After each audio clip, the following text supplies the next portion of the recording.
Hey guys, welcome back to the channel. This is a story about what if Naruto awakens the sharingan at Wave Harem.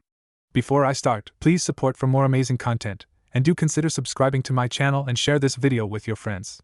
This is written by Nico12 and link in description and support writer. Let's start the video. Chapter 1 Prologue. Kyuso, a 6-year-old blonde child, said as he pulled a kitchen knife out of thigh. It wasn't that deep, but it still hurt like hell.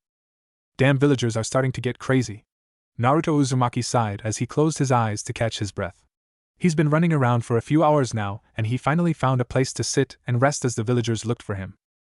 Naruto stood up and took a deep breath before he walked out of the little alleyway he was just hiding in. He peeked around the corner and saw no one. He took a sigh of relief as he walked out, and quickly but cautiously walked back towards the apartment Hokage Ojiji had given him. There's the demon, get him! He heard from behind. Chancing a peek, he turned his head to see a mob a little bigger than the one before. Mentally cursing, he took off as fast as he could to get away from the mob. Get back here! He heard before he rushed behind a corner and came face to face with another mob. Oh shit, he said as he turned to run, only to find that the other mob had finally caught up. Shit, what the hell do I do? He panicked. You die! One of the villagers charged, brandishing a thick stick. Naruto ducked under the horizontal swing coming for his head as he turned and saw an opening between the mobs. With a burst of chakra to his feet, he was out of there. Now don't get me wrong, his chakra control sucks. But he can control it enough to be able to run fast and jump higher. A few moments passed and he outran them. He turned into another alleyway and sat down waiting for his breath to replenish. Geez, frickin' villagers, he wheezed out as he took another breath to even it out. He sighed as he got up and checked his leg. It was healed. Why did all his wounds heal so fast? He didn't know. He poked the very faint scar and sighed.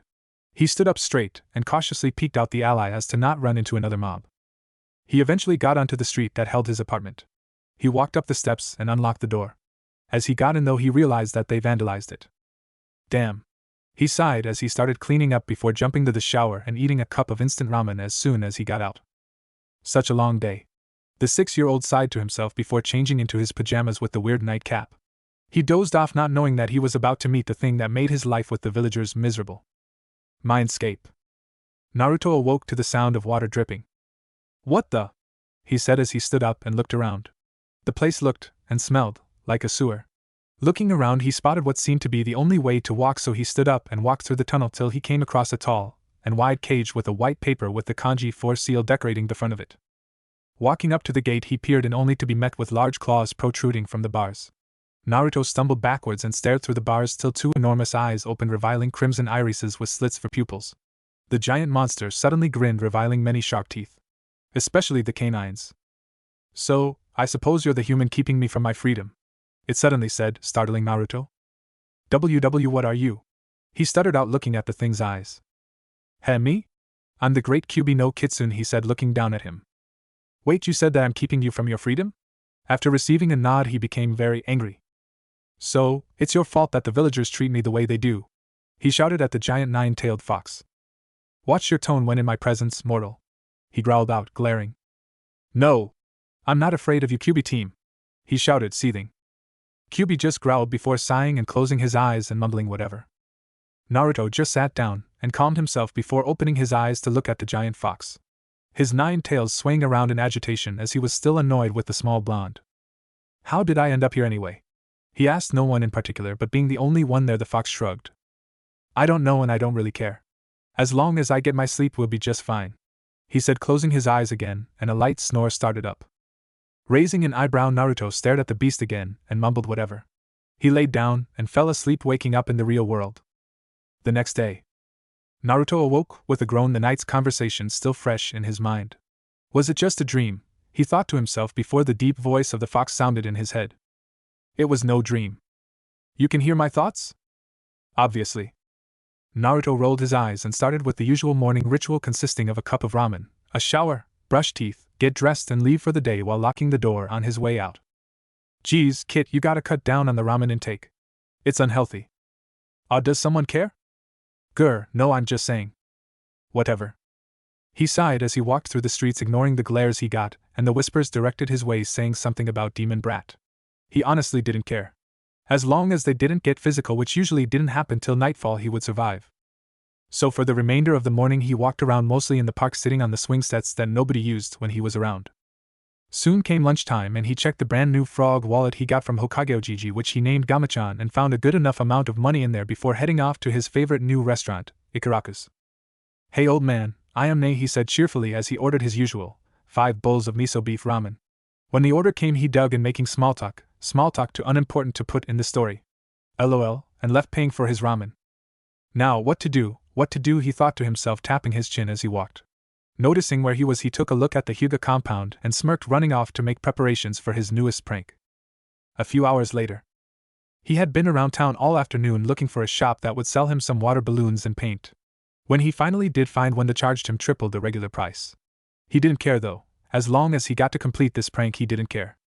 He filled one of the balloons with a multitude of colors before he snuck to the main branch's house door. He tied the balloon to some ninja wire he had and took a shuriken and found a bush to hide behind. He waited, and waited, and waited, and waited. Damn, where are all the HYUG? Wait, someone's coming. He smirked as he got ready to throw it. As soon as the figure was outside the door, Naruto flung the shuriken, cutting the ninja wire, dropping the balloon on Hayashi Hyuga's head. Bursting out laughing at the now colorful Hyuga, he failed to notice that he was coming at him till he was just a few feet away. Oh shit. Naruto cheesed it out of there as fast as he could, stopping in front of the Uchiha compound to catch his breath, but before he left he heard a female scream. Being the knucklehead he is, he rushed in to help. He came to the main house and went inside. He walked around and saw her. He knew her as Sasuke Uchiha, the female prodigy of the clan, aside from her older brother, Itachi. She seemed to be holding her head in pain. Naruto rushed to her side and tried to help, but when he looked up he was horrified. Blood, there was lots of blood and the dead bodies of Sasuke's parents. Who did this? He whispered to himself. And as if answering his question, Itachi's voice carried from over to the side of the room. Hello, Naruto-kun. He said, all emotionless like. I, Itachi? Did you do this? He stuttered out. The older Uchiha looked at Naruto, and a strange smirk crossed his face as he nodded. Naruto's resolve hardened when he nodded. He stood up and, like the idiot he is, charged Itachi. Getting knocked to the side, Naruto sat back up and rushed him again, only to be knocked away again. You're too weak to fight me now, but I'll tell you what, I'll give you a little gift for your courage, Itachi said, walking up to Naruto and proceeded to knock him out. He did eye operation on both his eyes. Don't make me regret giving you this gift, Naruto-kun. And with that he disappeared. The fox grinned as he played with the genetic structure of Naruto's new eyes. He made it so Naruto could activate and deactivate his new Sharingan eyes. The next few days were spent in the hospital with Sasuke as she recovered from the Tsukiyomi being used on her, and Naruto getting used to his new eyes. Somehow the fox get them to be the same shade of cerulean blue as before. Naruto? He heard Sasuke call from the bed on the other side of the curtains. Yeah? He replied, rubbing his eyes. Thanks for helping me, Itachi. She said the name angrily, like she wanted to rip his gut out with her bare hands. Yeah, no problem, he said, looking into a mirror at his blue eye. I wonder what he meant by gift. Well, I'm gonna go to sleep now. Good night, Sasuke, he yawned. Good night, she replied, yawning herself. This could be the start of a beautiful friendship. Chapter 2, Graduation Exam and Mizuki. 6 years later. Get back here, Naruto! Shouted a few Chunin Konoha nin as they chased the now 12-year-old blonde through the village. Hee, you'll never catch me, Naruto shouted back. Armed with a paintbrush and then a large pail of paint, he defaced the large faces of the Hokage. One of his greatest pranks he's pulled in a while. Turning a corner, he pulled up a sheet painted to look like the fence. He stood there and waited as the running footsteps neared and then faded away. He sighed as he pulled down the sheet, reviling his unusually large grin. Scratching his right whisker marks, he watched the retreating backs of his pursuers. Heh, they'll never catch the master prankster, Naruto Uzumaki, he exclaimed, turning around only to come face to face with the angry expression of none other than Iruka Yumino. Oh, Iruka-sensei! Naruto yelped, gaining a frightened expression. Iruka gained a tick on his forehead. Naruto, why did you skip class? He asked, staring at him. Naruto glanced at the Hokage faces and then tried to hide the pail and paintbrush he was holding. Don't even try to hide them, he said in a scolding tone. Naruto scowled and dropped them. Geez, can no one take a joke around here? He said, shaking his head, as he suddenly felt ropes tie around him, binding his arms. Hey, what's this about? He shouted, trying to wiggle out of the bindings.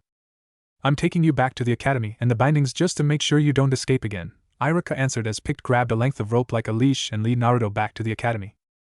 Oof. Naruto grunted as he was seated on the floor in front of the class. Damn, Iruka-sensei, why do I have to sit here? He thought, looking at the students sitting around just staring at him. He could easily pick out the few friends he had made over the last 6 years. First there was Shikamaru and Nara. He was the heir to the Nara clan. He was also the single most lazy student Naruto had known throughout his years at the academy, but despite that fact the kid was a freaking genius when it came to written tests and stuff like that. He had also taught Naruto how to play shogi and go, which the two played on the weekends and when they skipped class altogether. He wore a fishnet shirt with a gray vest over it. On the right-hand side he had what looked like a blue stop sign. For pants, he wore brownish pants that ended above the ankle with some medical tape tied to his right thigh. His hairstyle reminded Naruto of a pineapple, which Naruto constantly teased him about. Currently the black-haired Nara appeared to be asleep. Next was Chuji Akimichi. This big guy was the heir to the Akimichi clan. He was Shikamaru's closest friend. He was pretty nice, he usually shared with Naruto when he forgot his lunch. Also never call him fat or he would become angry, and that, my friends, is not something you want to see. He also seemed to have an endless supply of barbecue-flavored potato chips. He wore a yellowish-white shirt with a red symbol on it. Over it, he had a green open button-up t-shirt on with some medical wrap on his forearms, wrists and hands. For pants he wore shorts the same color as Shikamaru's with medical tape covering the part of his legs the shorts didn't cover. His hairstyle was sorta like Wolverine's, only brown. He also had 2 red swirls on his cheeks. He currently was staring at Naruto munching away on a bag of chips with an amused glint in his eye. Third was Ino Yamanaka. She wasn't really Naruto's friend per se, but they did hang out whenever she hung out with Shikamaru and Chuji while they hung out with him. She helped out at her family's flower shop near the middle of the village. She wore a purple top that would show her midsection had it not been for the medical tape wrapped around her midsection and lower ending just above the knees. She also wore a purple skirt with slits on the sides running up to the waistband. She also had on a pair of white armbands with purple adjusters. She had long blonde hair which was lighter than Naruto's and pupilless blue eyes. Currently she was staring at the blonde boy with an annoyed expression. Fourth was Kiba Inuzuka. The Inuzuka is often short-tempered and impulsive, but in Naruto's opinion, that's what makes him a great friend. They are usually found skipping class together. He and his dog, Akamaru, were usually found hanging out with Naruto after school when he pulled most of his pranks. He was usually found wearing a gray hoodie with the fluffy edges on the hood and the cuffs. For pants he wore almost the exact same thing as Shikamaru. His eyes were black slits, with red fawn-like paint on both his cheeks. Him, like the rest of the class, had his eyes on Naruto, a small smirk on his face. Fifth would be the Hyuga heiress herself. Naruto considered Hinata a friend regardless of her clan's treatment of him, mostly cause she acted nice to him, but she always managed to turn beet red and faint. Why? Naruto was too clueless to figure it out. A/N, man, I felt like sweat dropping here. She wore a beige hoodie with the hood down and a yellow circle with a flame in it on each shoulder. She wore the same pants as the 2 boys, can you believe it? Geez. Only the female version of it. She had short bluish black hair and white pupilless eyes. Sixth was the Abure mare. Like Ino, Naruto only knew Shino through other friends, though this time the friends were Hinata and Kiba. Naruto thought he was sorta creepy. I mean, with his stoic expression and all, it creeps him out. That coupled with the fact that he can control insects, of all things, shiver. Anyway, he wore a white long sleeve with a tall collar that somewhat hid his face. For his pants, he wore the exact same thing as Shikamaru. I mean, come on, what with these pants anyway? His hair spiked up, much like Naruto's, and he always wore a pair of sunglasses. Seventh was the pink-haired Kunoichi hopeful, Sakura Haruno. Sakura was book smart, but wasn't all that great in the field. She had low chakra reserves, which sucks, but on the upside she has near-perfect chakra control. Naruto has had a crush on her since the beginning of the academy. But she always turned him down when he asked her out. But during the last year his crush on her began to wane and redirect elsewhere, 3 guesses and the first 2 don't count. Much to the pinkhead's relief. She wore a pinkish-red dress, which ended a little below the knees. She wore black spandex shorts under that. She had pink hair with a ribbon holding it up and keeping her bangs out of her face. Last but not least, the person he considered his first and best friend in the class, Sasuke Uchiha. They had been friends ever since that day in the Uchiha compound when Naruto had been running away from a certain colorful Hyuga and he ended up in the Uchiha compound. He remembered seeing her there holding her head as if in pain and seeing Itachi there with a bloodied short katana in his hand.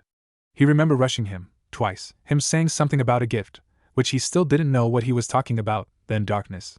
When he came to, he was in the hospital. But ever since then they had been friends. He kept her out of the darkness she would have fell into had she been alone. Though she'd never admit it, she actually gained a small crush on him. Once they entered the academy, though, they had agreed to act as though they hated each other, always calling each other dobe or team. But they still always hung out after school. She wore white shorts with some medical tape wrapped on her calves. She wore a blue t-shirt with a high collar. It exposed her midsection a bit. It also had the Uchiha fan symbol on the back. She also had on white armbands that covered her forearms with blue adjusters. She had long bluish-black hair that ended about half down her back with the 2 bangs still in the front. Her black eyes stared at the tied-up blonde boy in front of the class, a gleam of amusement with a small smirk on her face. Naruto sat there. When his eyes landed on Sasuke, he immediately saw the amused gleam in her eye. Grumbling, he looked back at Irika, who seemed to be contemplating something. His punishment for skipping, probably.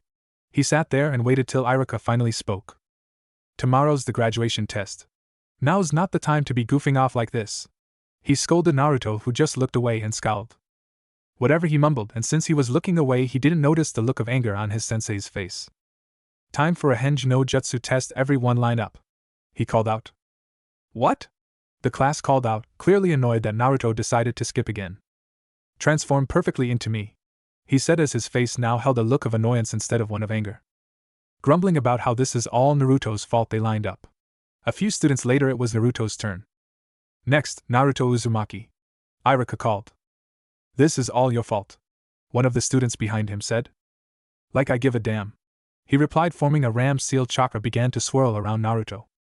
Henj, he called out as the smoke that engulfed him started to fade away, revealing a blonde beauty in his place with smoke still covering his assets. Irika was sent flying back via noseblood rockets.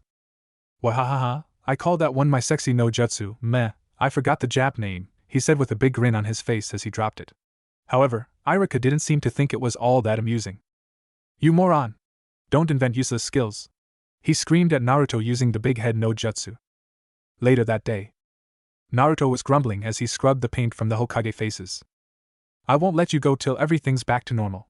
He heard Irika call from the Hokage's head that he was cleaning. So what? It's not like there's anyone at home waiting for me, he replied, scrubbing a bit harder than necessary, indicating that he was a little angry. Naruto, he looked up to see what his sensei had to say. Once you're finished, I'll take you out for ramen, my treat. Naruto's eyes turned to stars. Yosh! I'll get finished as fast as I can. And with that, he started to scrub faster and more efficient than before. At Ichiraku's, Naruto was packing away the ramen like it was going out of style, which of course to him wouldn't matter cause he'd probably eat it anyway. Naruto. He turned mid-slurp to Irika. HM? Was his brilliant reply. Out of curiosity, why did you do that to the Hokage faces? Don't you know who the Hokage are? He asked, taking his chopsticks and a bit of his own ramen. Of course I know. The Hokage are the highest ranked shinobi in the village, any? Naruto said as he began inhaling the ramen again. Then why? Irika asked, staring down at the blonde who was finishing a bite before answering. Cause one day I'll claim the title of Hokage, he said. He suddenly held out his chopsticks and pointed them at Irika. And I'll surpass all of them, he shouted with a huge grin plastered on his face. After a few moments of silence, Naruto suddenly turned and suddenly asked Irika, I have a request. Another bowl? He asked, looking at the blonde who just shook his head. No. I was gonna ask if I could borrow your Hittite, he said with a pleading tone of voice. Irika's hand reached up and grabbed the Hittite. No, this is what you get when you graduate the academy. Naruto instantly face-faulted and shouted out, bummer. Well, whatever cause, I'm definitely gonna pass tomorrow. We'll see, Irika said, finishing his bowl. Well, I'm going home for the night. See you at school tomorrow, Naruto. With that, he got up and left Naruto sitting at the counter. The next morning, Naruto sat on the bench with his head on the desk. He was tired cause he stayed up late practicing academy jutsu. The only one he had trouble on was the Bunshin no Jutsu. Every time he made a clone, it came out all deformed and dead looking. Kyubi had said it had something to do with his reserves being too high. Flashback no Jutsu. Naruto put his hands in the ram seal and began to concentrate his chakra.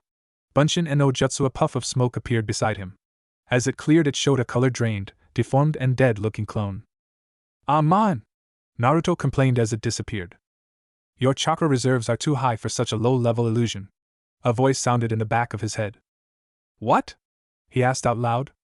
I said your chakra reserves are too high for such a low-level illusion.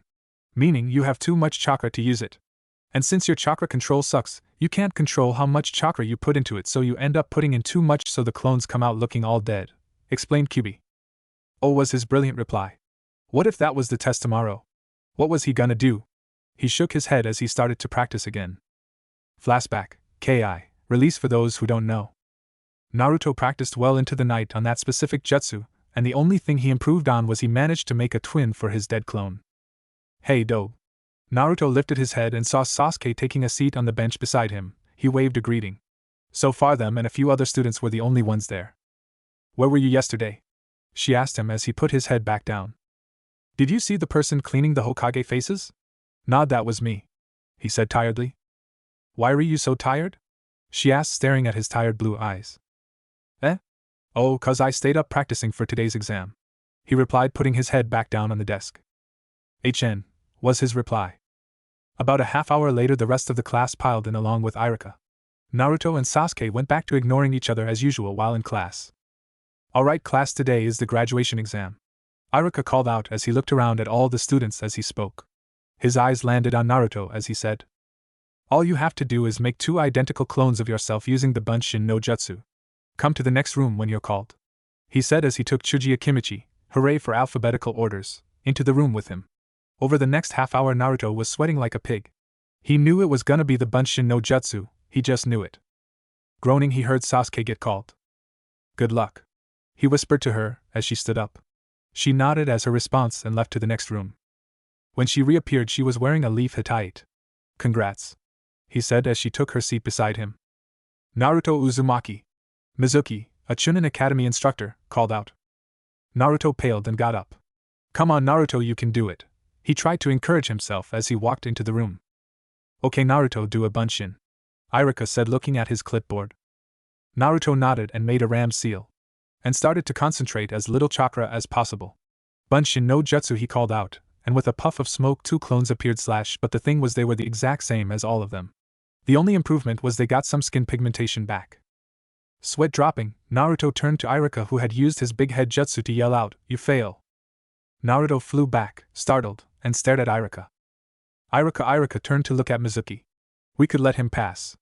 I mean, he did create the required number of clones. No way Mizuki. I mean, sure, he created 2 clones, but look at them. Naruto's sweat dropped. They look dead and they're totally useless. I can't let him pass. Naruto turned and walked out of the room, gritting his teeth. But instead of walking to the classroom, he went straight out to his favorite spot, the swing out in the front of the academy. After about a half hour of sitting there, the graduates came out to see their parents, while Naruto sat on the swing watching. He saw some people looking at him and whispering things to each other. Hey, that kid, the one on the right side whispered. Yeah, that's the kid. He's also the only one to fail, the one on the left whispered back. Well, that's a good thing. He shouldn't become a shinobi, the first one whispered. Since he is. SHH, we're not supposed to talk about it, the second one scolded. Gritting his teeth, Naruto put his goggles back on and left the schoolyard. Walking down a road a few blocks away from the academy, he heard a few footsteps behind him. Naruto came the voice of said person. Mizuki-sensei? He said. Recognizing the voice, he turned around to look at him. Come for a walk with me, he said as he turned and walked off. A few minutes later, on a nearby roof, Naruto sat on the edge, dangling his feet off the edge, while Mizuki stood and looked over the village, thinking about something. He suddenly began to speak. Irika-sensei is a very serious person, he said as he turned to look at Naruto. His parents died when he was young, and since then he had to take care of himself. Naruto nodded. But why does he pick on me? You probably remind him of himself, he answered. Oh, but I wish I graduated, he mumbled to himself as he swung his feet back and forth. Mizuki looked thoughtful for a second before he spoke. In that case, I have a special secret, he said, looking at Naruto out of the corner of his eye. Naruto got excited and began bouncing in his seat. What is it? He asked, looking at Mizuki with hope-filled eyes. It's a special way to graduate, and with that Mizuki explained to Naruto what he had to do. A few hours later, Naruto snuck into the Hokage Tower and was currently tiptoeing to the secret scroll room, when suddenly, Naruto? What are you doing in my house this late? He heard the third's voice from behind him. Ahoha sexy and no jutsu, Naruto shouted out, causing him to transform. What are you do? He stopped mid-sentence to see a beautiful blonde there wearing nothing with only smoke covering her. The third fainted from blood loss that night. Naruto went on his way, running through the halls. When he got to the room, he saw a big scroll with the words Forbidden Scroll of Sealing on the front. This is it, he said as he tied it to his back and left to the forest where Mizuki said he would meet him. When he got there, the clearing was empty. He said he would be here. Oh well, I suppose I could read the scroll to pass the time, he said as he ignored the warning about it being forbidden and opened it anyway. Okay, first is Kage Bunshin no Jutsu, he said as he read the instructions. Put fingers in a cross seal like so, he said as he crossed his finger and began to concentrate his chakra. He trained like this for about a half an hour before finally getting it right. Kage Bunshin no Jutsu, he called out, and 2 puffs of smoke appeared. There stood 2 perfect copies of Naruto. Hey, why I did it? He shouted. He stood up and walked up to them. You don't look like illusions, he said as he put his hand out and poked one of them. 'Cause we're not. The one he poked said. That is awesome, Naruto called out as he dispelled the clones. He walked up intent on learning another jutsu when Iruka came into the clearing. I found you, he said between breaths. He looked like he has been running for a while. Iruka-sensei? Naruto looked at him, confused. Wasn't Mizuki the one that was supposed to meet him? Hey, you found me. I was only able to learn one thing, he said, smiling sheepishly while rubbing the back of his head. You look all beaten up. What happened here? He asked the blonde, who just shook his head and said, Never mind that I'm gonna do an incredible jutsu, and then you'll let me graduate. Iruka raised an eyebrow. He's been practicing here enough to damage his body, Iruka thought as Naruto put his hands in a cross seal. Suddenly Naruto heard whistling through the air as he was pushed back and Iruka was impaled by shuriken and kunai alike. Iruka-sensei, Naruto said, staring at his teacher in horror as Iruka stared at a branch with a dark figure crouched on it. Nice job finding the moron. Mizuki's voice filled the clearing, as he stared at the blonde who was currently getting to his feet. I see, so that's what's going on, Iruka said through clenched teeth, as he stared at the shadowy figure on the branch. Naruto, give me the scroll, he called out Toddy blonde who was dusting himself off. Naruto, no matter what, don't give him the scroll, Iruka said as he pulled out a few kunai from his body. Naruto, there's no point in having it, I'll tell you the truth. Iruka's eyes widened. He didn't dare tell him the truth, would he? 12 years ago the demon fox attacked the village and stuff, but already know that, don't you? He said as he looked at Naruto, who was currently looking at the ground listening to what Mizuki had to say. The truth is the fox was never killed, he was sealed inside a newborn child, and that child was you, Naruto. You are the 9-tailed fox, he shouted at the 12-year-old who was currently shaking. Mizuki raised an eyebrow at his behavior. Why is he shaking? Hey. He just burst out laughing at the white-haired chunin who was currently really confused. What are you laughing at, demon? He shouted at the blonde who was currently in hysterics. I already knew that, moron, he said as soon as he calmed down. He stared at the figure of Mizuki in the tree who had a shocked expression on his face. So what if you know everyone hates you? Iruka's no different, he said, hoping that would get to him. It did. Don't lie to me, Iruka doesn't hate me, he screamed at the figure in the tree. His breathing picked up as he clenched his fists and his teeth. Kit, wanna try something new? He heard in the back of his head. Sure, I guess as long as it makes Mizuki suffer for lying to me. Very well. The fox's voice sounded in the back of his head, followed by maniacal laughter. He suddenly felt a foreign chakra in his coils. He felt 4 pokes in his hands. When he looked, he saw 4 holes in his palms caused by the claws, which were now his fingernails. He felt his elongated canines poking his lower lip.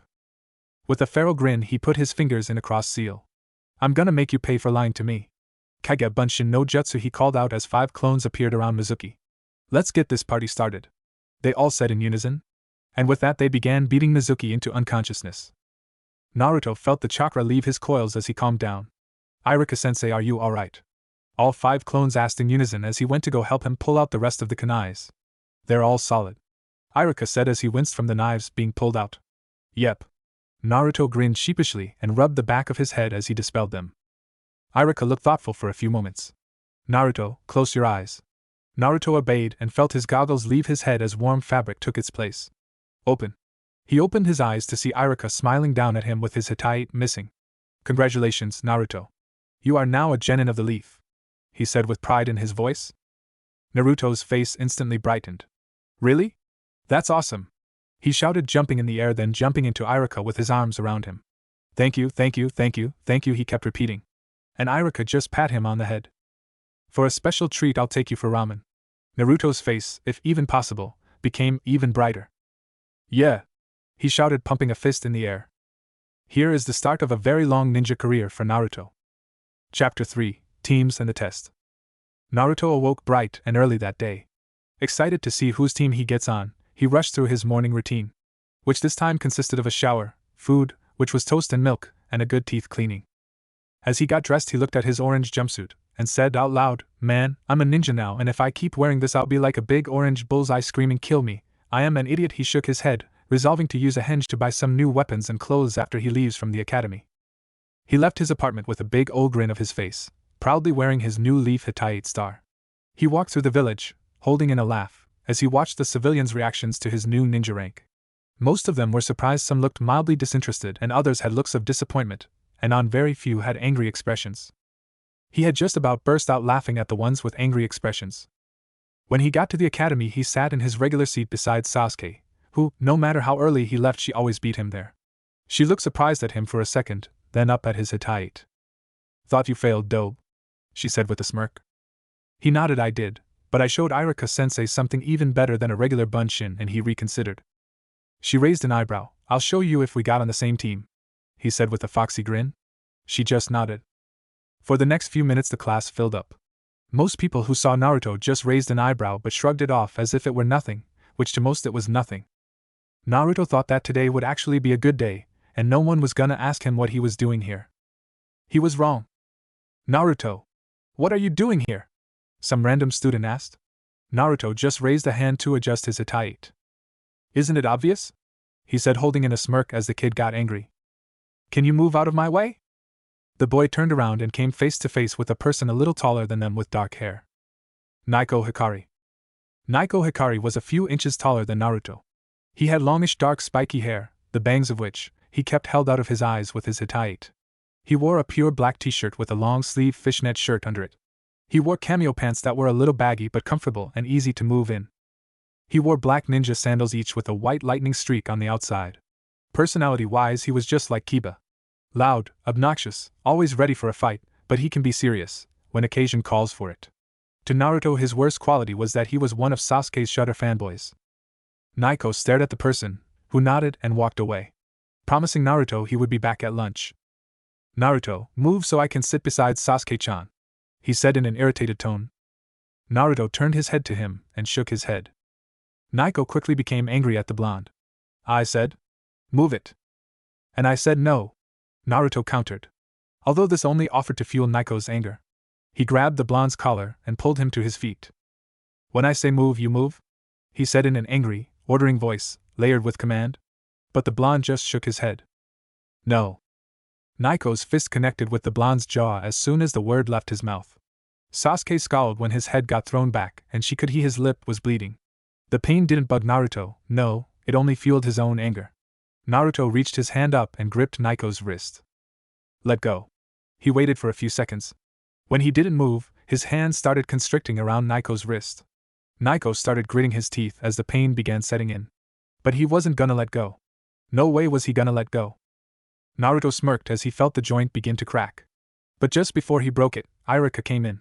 He scowled. "Naruto, let go of Naiko's wrist. Naiko, let go of Naruto and go sit down." Naruto grumbled and turned around, only to be pushed from behind by Naiko. He closed his eyes as he stumbled forward, and as he landed, his lips met with something warm. It felt like another pair of lips. He opened his eyes only for them to be widened to the size of dinner plates. He was kissing Sasuke. Oh shit, he was so dead.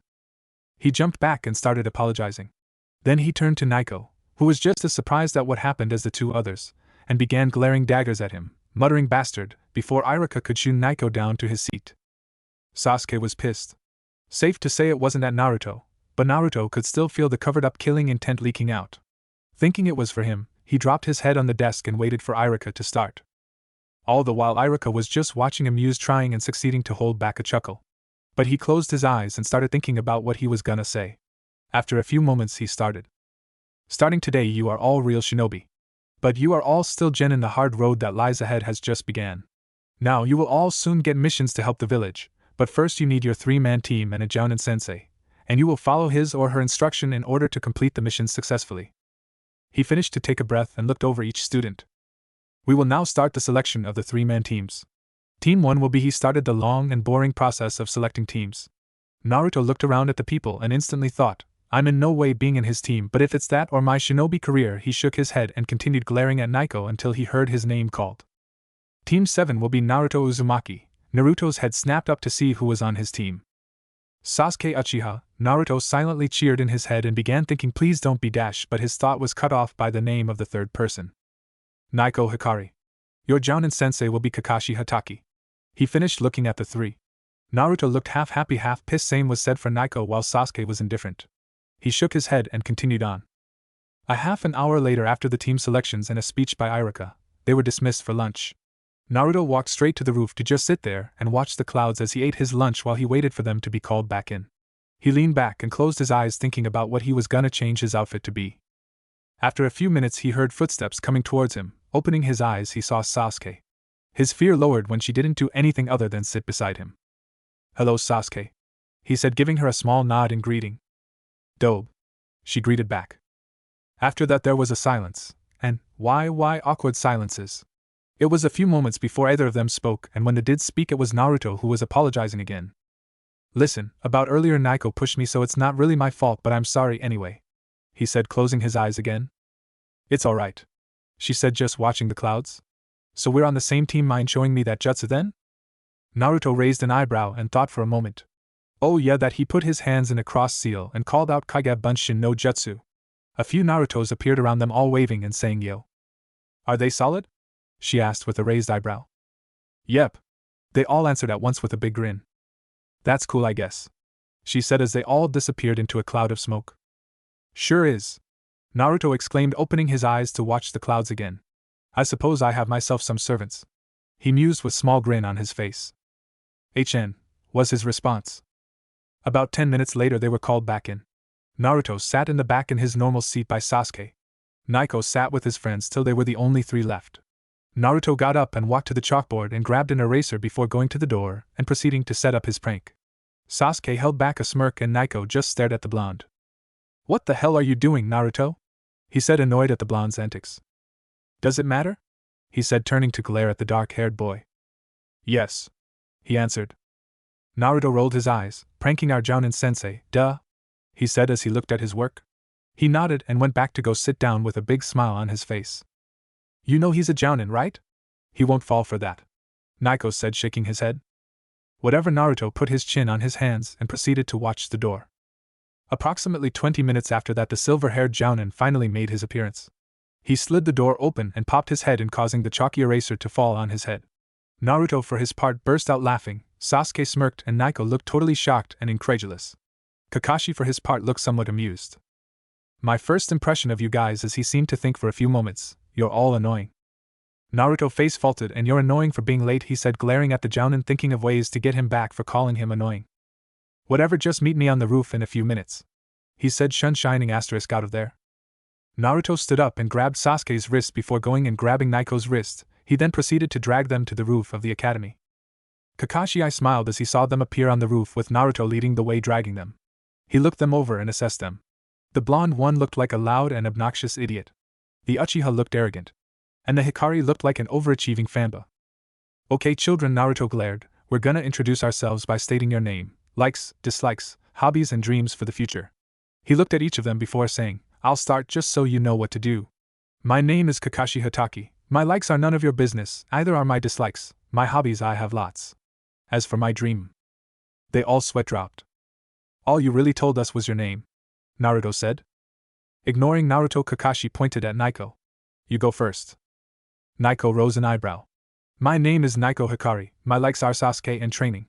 My dislikes are Naruto and lazy/late people. My hobbies include training and being an avid fanboy. My dream for the future is to marry Sasuke."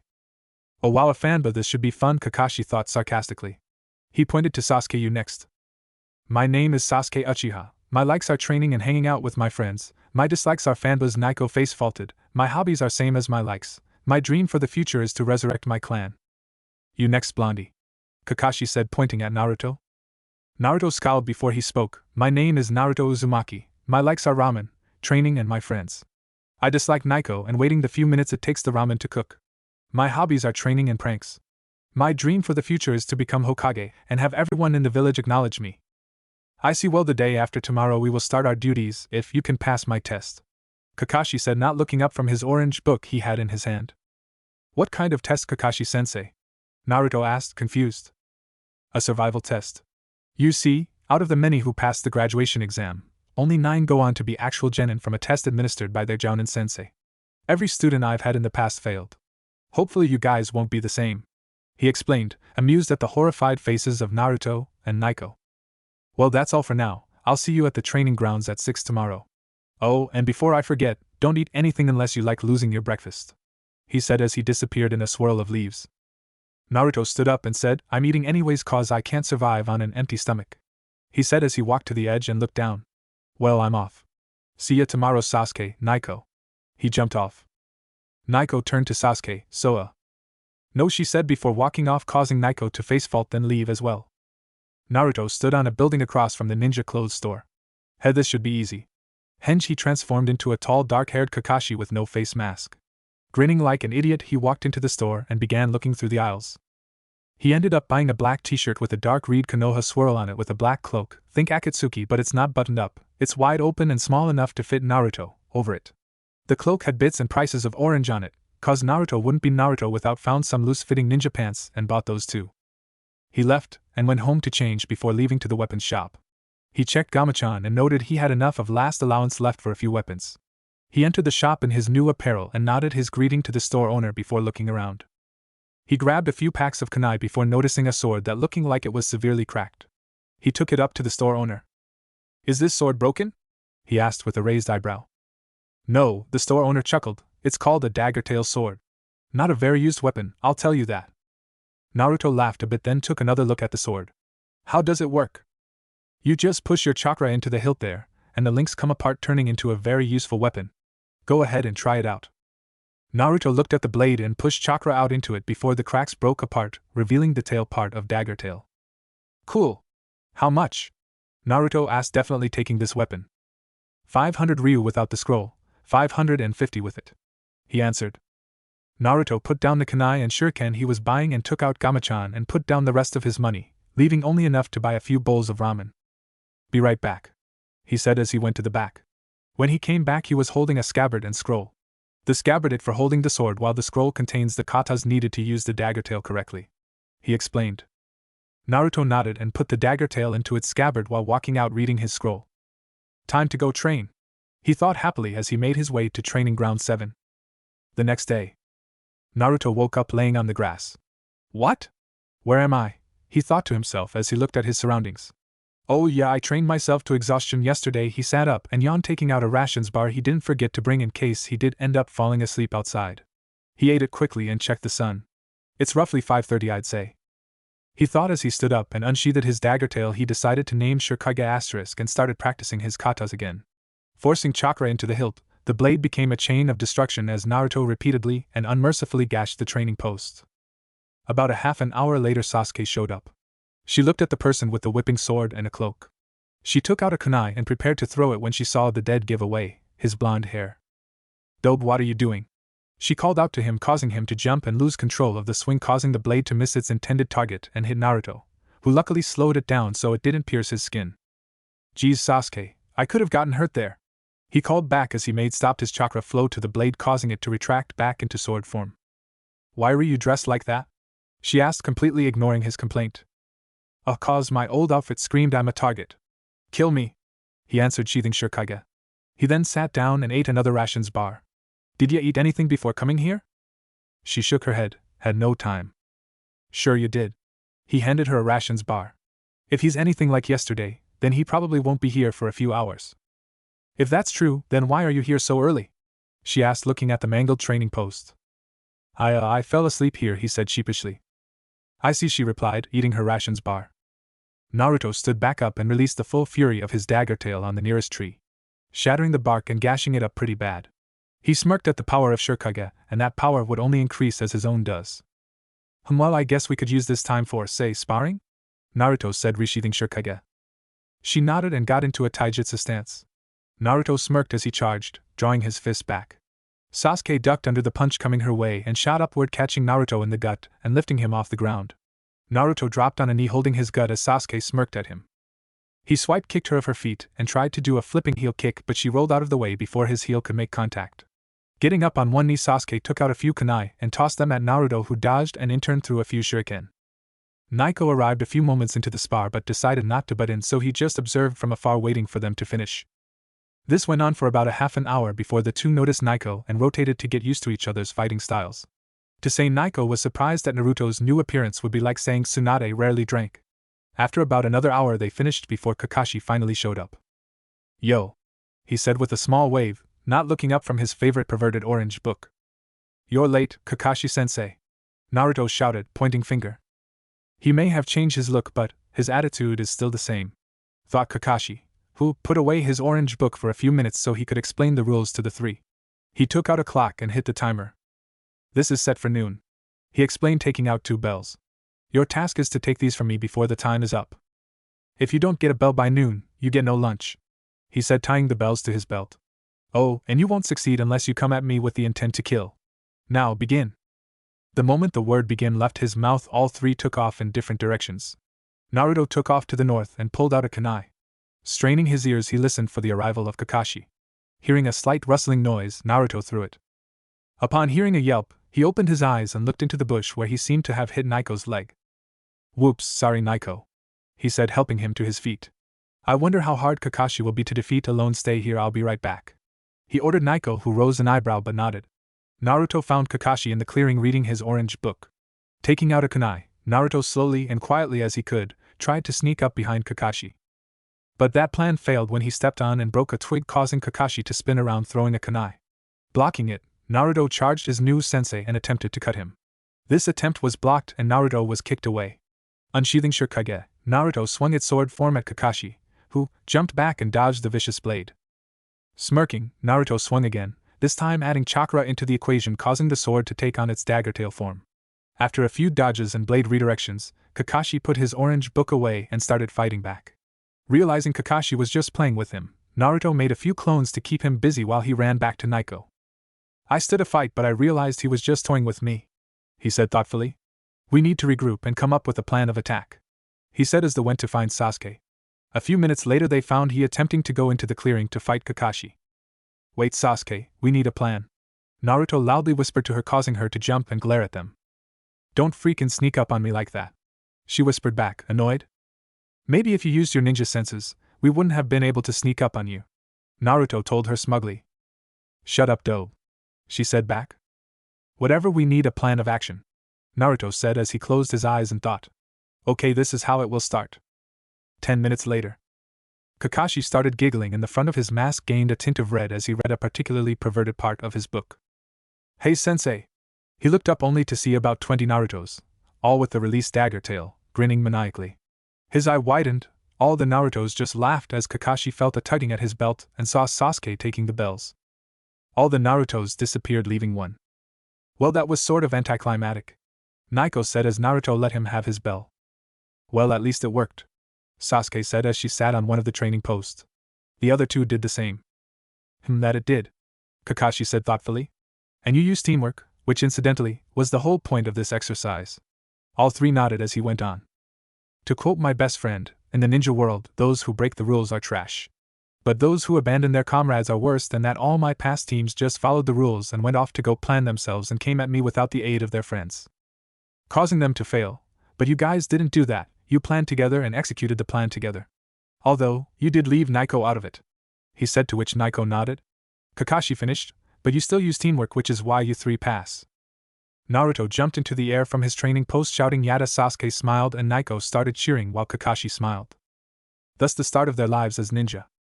Chapter 4, The Worst Client and the Demon Brothers and the Sharingan. "Fox? This is Raven, do you have the target in sight? Over." A static female voice was heard through his headset. "Affirmative," he replied in an equally static-filled voice. "Scarecrow, should I pursue the target?" "Chase him to Wolf's position," Scarecrow replied. "Hi." With that, Fox, also known as Naruto, took off after the target, also known as Tora the cat. Naruto hated chasing the cat that always somehow got away from his owner, aka the Fire Daimyo's wife. Naruto was sorely tempted to grab Shurikage, but thought better of it, and just chased him towards Wolf, also known as Naiko. "Wolf, get ready. We are almost at your position," Naruto said over the headset. "Hi," he heard Naiko's static-filled voice reply. Smirking forced Tora to turn towards Naiko's position. After a few more seconds of running after the little demon, a blur popped out from behind the tree and grabbed the cat, causing it to tear up his face. Naruto, while laughing at Naiko's expense, took Tora and tied him up before Sasuke and Kakashi came to see if they got him. He ruffled Tora's brown fur, waited. After about 2 minutes Sasuke arrived and laughed at Tora's tied-up form. Why is he tied up? She asked when she calmed down. He wouldn't stop scratching. Naiko answered, nursing the cat claw marks all over his face. At this she burst out laughing again. Grumbling, Naiko picked up the bound Tora and started walking to the Hokage Tower where Kakashi said he would meet them. Sasuke, still chuckling, and Naruto followed. A few minutes passed when they arrived at the tower. They greeted Kakashi and handed him their headsets. They then climbed the tower to the Hokage's office. "Hello, Hokage Ojiji," Naruto called out when he walked into the office. Sasuke rolled her eyes at Naruto's loud mouth but greeted the third with a "Hello, Hokage-sama." Naiko smacked Naruto upside the head for his lack of respect but greeted the Hokage nonetheless. Kakashi just chuckled at his student's antics. "Tora!" was all they heard before a giant blur came and took the bound cat from them and started squeezing the life out of it. Naruto actually almost felt sorry for him. Almost. After paying the Hokage who would later pay the ninjas, Tora's owner left. Turning to the genin and jounin, the Hokage spoke, "Okay, you have done enough missions for today. Tomorrow's starting Diran." "No," they heard the blonde's voice call out. "I want a harder mission." Raising an eyebrow, the Hokage asked, "What kind of mission?"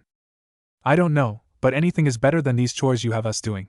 Academy students, heck even villagers, could do these D-ranks without problem," Naruto said, dodging another smack upside the head from Naiko. Sarutobi seemed to deliberate it for a few moments before finally agreeing to it. Fine, I'll give you a C-rank escort mission." Naruto's face brightened up instantly. "Really?" he asked. Sarutobi nodded and called out, "Bring in the client." Two jounin came in with a drunk old guy who, from the looks of it, came from Nami, Wave. "You four will escort him back to his village in Nami. His name is Tazuna," the Hokage explained. They nodded and the drunken man, Tazuna, looked them over. "They're just kids. I bet the short one is annoying as hell," he slurred in his obviously drunken voice. Naruto again felt the urge to reach for his dagger tail, but he suppressed the feeling and instead chose to scare him. Disappearing, Naruto forced chakra into his legs and came up behind him and pressed the blade of a kunai to his throat and said, "Watch who you insult, they might just end you life." With wide, obviously sober eyes he nodded. "Naruto," Kakashi called out. "You're not supposed to kill the one we're supposed to be protecting." I know. I wasn't gonna kill him." He putting away his kunai and rejoining his group. "So do you accept the mission?" the Hokage asked, taking a puff from his pipe. All four nodded. "Alright, you will all meet at the West Gate at 9:30 a.m., he said, giving them the rest of the day off. Naruto spent an hour at the ramen shop with Sasuke before they went their separate ways. Naruto went to the weapons shop to get a checkup on his dagger tail. He walked into the shop and walked up to the store owner. "Hello," Naruto said, unsheathing Shurikage. "I need a checkup on my sword." The shop owner nodded and took the sword. "A few minor cracks and a little dull, but other than that it's in great shape," he said, smiling. "You're taking great care of it. I should have it fixed and resharpened within the hour. But while you wait, I want to show you something." He took Naruto to the back room where there was a sharpener and a bunch of other weapon-making tools. "Here. It's all yours for taking such good care of the dagger tail," he said, handing him a scroll. "Thanks." Naruto smiled and then looked at the scroll. It was filled with seal-less jutsu usable only with the dagger tail. A large grin spread itself across his face. There was gonna be lots of training to do tonight. When the dagger tail got back into his possession, he read the first one. Dagger-tail Jujutsu, Ken Furimingu, Dagger Tail Technique, Flaming Sword. Class A. Description: this jutsu is a powerful technique, ranked for its power and chakra consumption. When used, the links on the dagger tail become engulfed in flame and can burn through almost anything. An elemental affinity to fire is not needed but recommended. Elemental affinity? He asked, not expecting an answer, but he got one anyway. Elemental affinity is what most shinobi need to use elemental jutsu. I don't know what yours are, so don't ask. Go to the library and ask the librarian. She might have some chakra paper you can use. A voice sounded in the back of his head. Taking the fox's advice, he went to the library before it closed. The librarian was one of the people who didn't hate him and didn't kick him out right away. "Hello, I was wondering if you had any chakra paper I could use," he said, tilting his head to the side a bit. With a raised eyebrow, she said, "Sure." She went under her desk and pulled out a brown piece of paper. "Here you go, all you do is channel chakra into it, and it'll show you what elements you have an affinity for." He nodded and did what he was told. The paper split, and both pieces exploded into flames. "Wind and fire. A lethal combination," she said with a smile, holding out to wind control and fire control basic scrolls. "Why are they a lethal combo?" Naruto asked, taking the scrolls. "'Cause wind amplifies the power of fire," she answered. "Oh, and thanks for the scrolls," he said, leaving to training ground 7. "Okay, let's start this, shall we?" he said as he sat by a post and opened the fire scroll. He read it thoroughly and came up with a quick way to get control of his fire element. He put his hands in a cross seal and called out Taju Kagat Bunshin no Jutsu. About 100 clones all stood there and stared at Naruto, who explained what he wanted them to do. Then all took some leaves and 50 began trying to cut them and the other 50 tried to burn them. Smirking, he did the physical training by doing his dagger tail katas. By the time he headed home, his clones were already done fire and wind manipulation and now were doing the low-level elemental jutsu. Naruto climbed into bed after a quick dinner of instant ramen and fell asleep. Naruto woke up with a giant headache. Apparently the clones left while he was asleep. He smiled as he went through his memories. He now knew Futon de Tapa 1, Futon Renkuden 2, Katon Enden 3, and Katon Karya Enden 4. Yawning, he looked at the clock. He still had an hour. He got up and had a quick breakfast and took a shower before putting on his ninja outfit and leaving to try out the jutsu for himself. "Oh wow," he said when he got there. The field was totaled. There were trees bent over and burnt. There were burn spots on the ground. "Oh shit, I'm so dead," he said. But he shook his head and cleared those thoughts. Now was the time to concentrate. He went through the necessary hand seals and called out Futon, de Tapa no Jutsu. The wind picked up to high speeds and started to blow trees away. He cancelled it, proud of himself for learning such a powerful jutsu. He went through another set of hand seals and called out Futon, Renkuden no Jutsu. He inhaled deeply and shot forward a bullet made completely of compressed air. He watched it glide through the air and hit a tree, leaving a hole in it. Smiling hugely, he went on to the Enden, which just about created a forest fire. Then he did the Karya Enden, which was a pretty strong jutsu. He again just about started a forest fire using it. After checking out his new jutsu, he went home and saw he still had 45 minutes left. So he went back to the training field and decided to learn that dagger tail jutsu. When he got to the training field, he unsheathed his dagger tail and read the jutsu's instructions. A few moments had passed when he began the technique. By focusing fire chakra into the blade, the links should spark and catch on fire.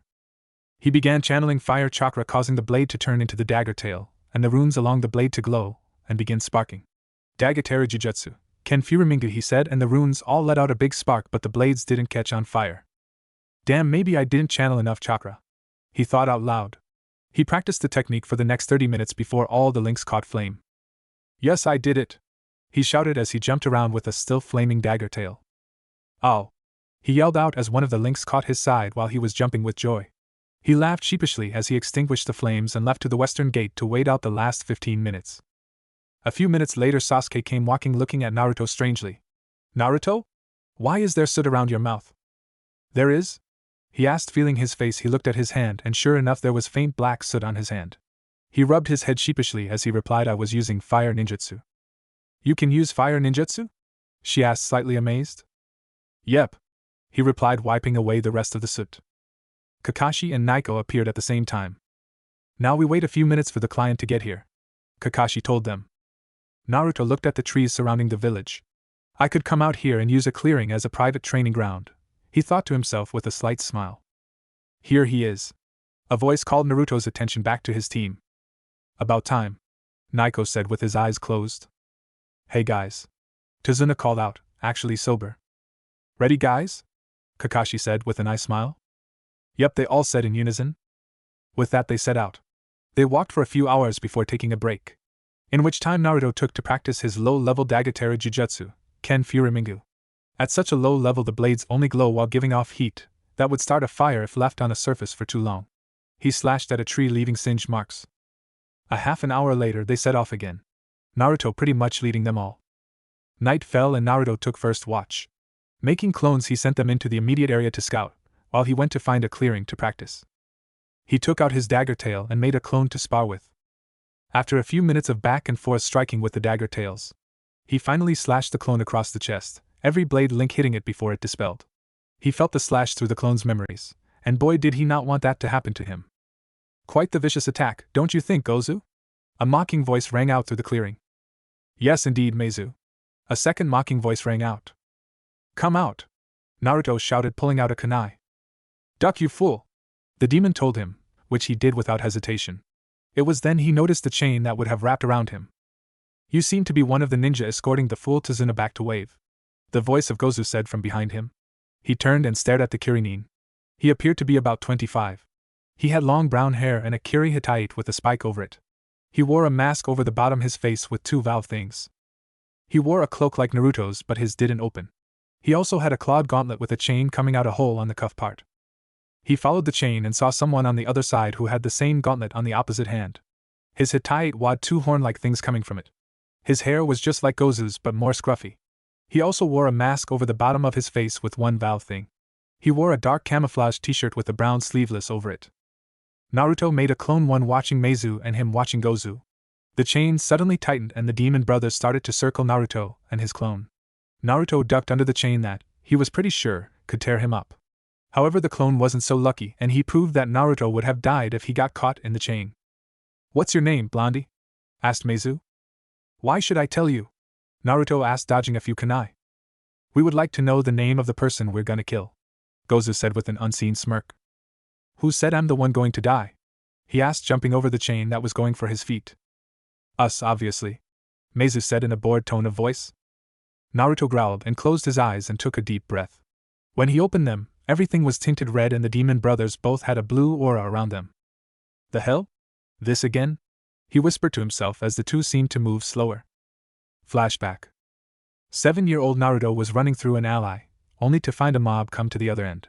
Damn, he cursed as he looked behind him. Suddenly, everything took on a red hue as the villagers closed in on him. "What?"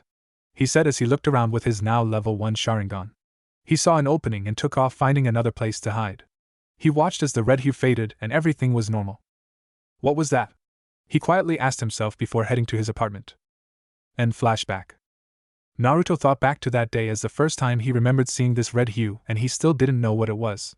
He dodged a few slower moving kunai and went through hand seals and called out Futon, Renkuden no Jutsu. He inhaled deeply and shot out the bullet of compressed air at the one known as Meizu, who took the blast to the chest, knocking him back. That was window enough for Naruto to run through more hand seals and call out Katan, Karya Enden no Jutsu, and incinerated the place where Meizu was. Naruto smirked as the memories of a clone who saw the battle come back to him. It seems the clone informed Kakashi of the situation. The smirk, however, was short-lived because the place where Meizu was supposed to be laying was a puddle. "Damn Meizu Bunshin," he said, turning around to see the real Meizu standing beside Gozu. When they saw his eyes, theirs widened fractionally. Naruto grabbed hold of his dagger tail and initiated Dagatera Jujutsu, Ken Furimingu. He pulled back and started a relentless barrage of attacks on them, which they just ended up dodging. They connected their chain again and tried to tie it around Naruto. But what they didn't know was that the Dagatera Jujutsu, Ken Furimingu, could burn through almost anything. And it did, it cut right through their chain. Surprised, they jumped back and looked at each other and back at Naruto, who was running through hand seals like there was no tomorrow. Futon, Daitapa no Jutsu. The wind picked up and sent them flying into some trees. Wincing, they stood back up and stared at Naruto, who was panting. They were about to rush the panting figure when a hand fell on their shoulders. Slowly, they turned around only to see the masked figure of Kakashi, who proceeded to knock the two Kurichunin out and tie them up while Naruto sat and caught his breath. The red tint still wasn't gone. "Good job, Naruto," he said, looking into the blonde's eyes. "What?" Naruto said questioningly. "That's the Sharingan," he said softly, but Naruto still heard. "Sharingan?" he asked. "What's that?" "A dijutsu used by the Uchiha clan, but how did you get them?" Kakashi asked, and the boy's eyes widened. "Me? I don't have the Sharingan. I'm not an Uchiha," Naruto said, looking for something to see his reflection. "And it's already at its second level," Kakashi said thoughtfully. Naruto pulled out his sword and gazed at his reflection.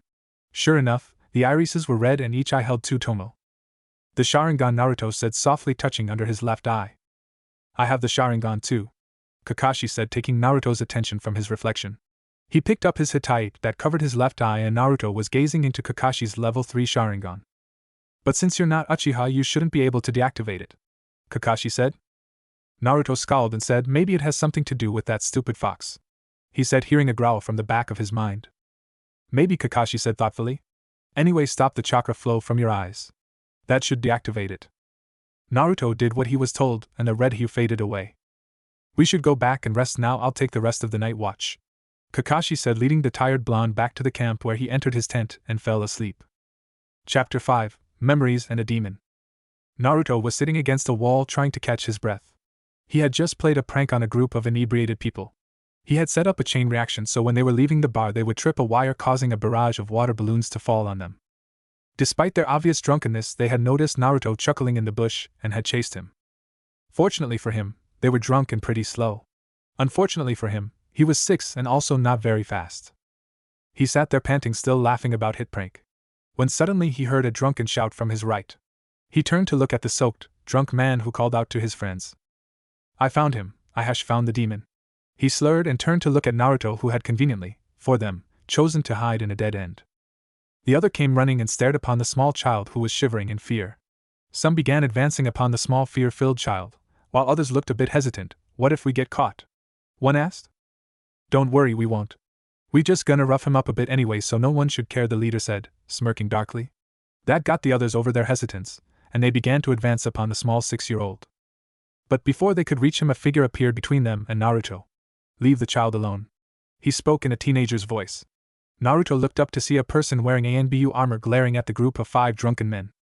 But ABNUSA once started, but he was cut off by the teen. "I said leave.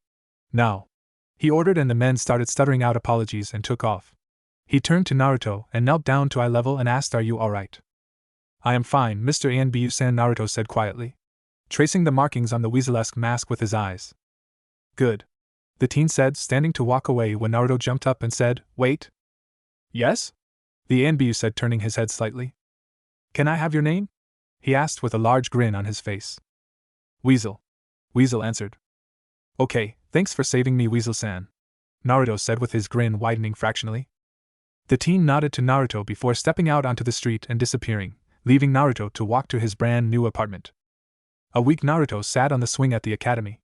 They had just let out, and the parents and older siblings were picking up their kids/brothers/sisters.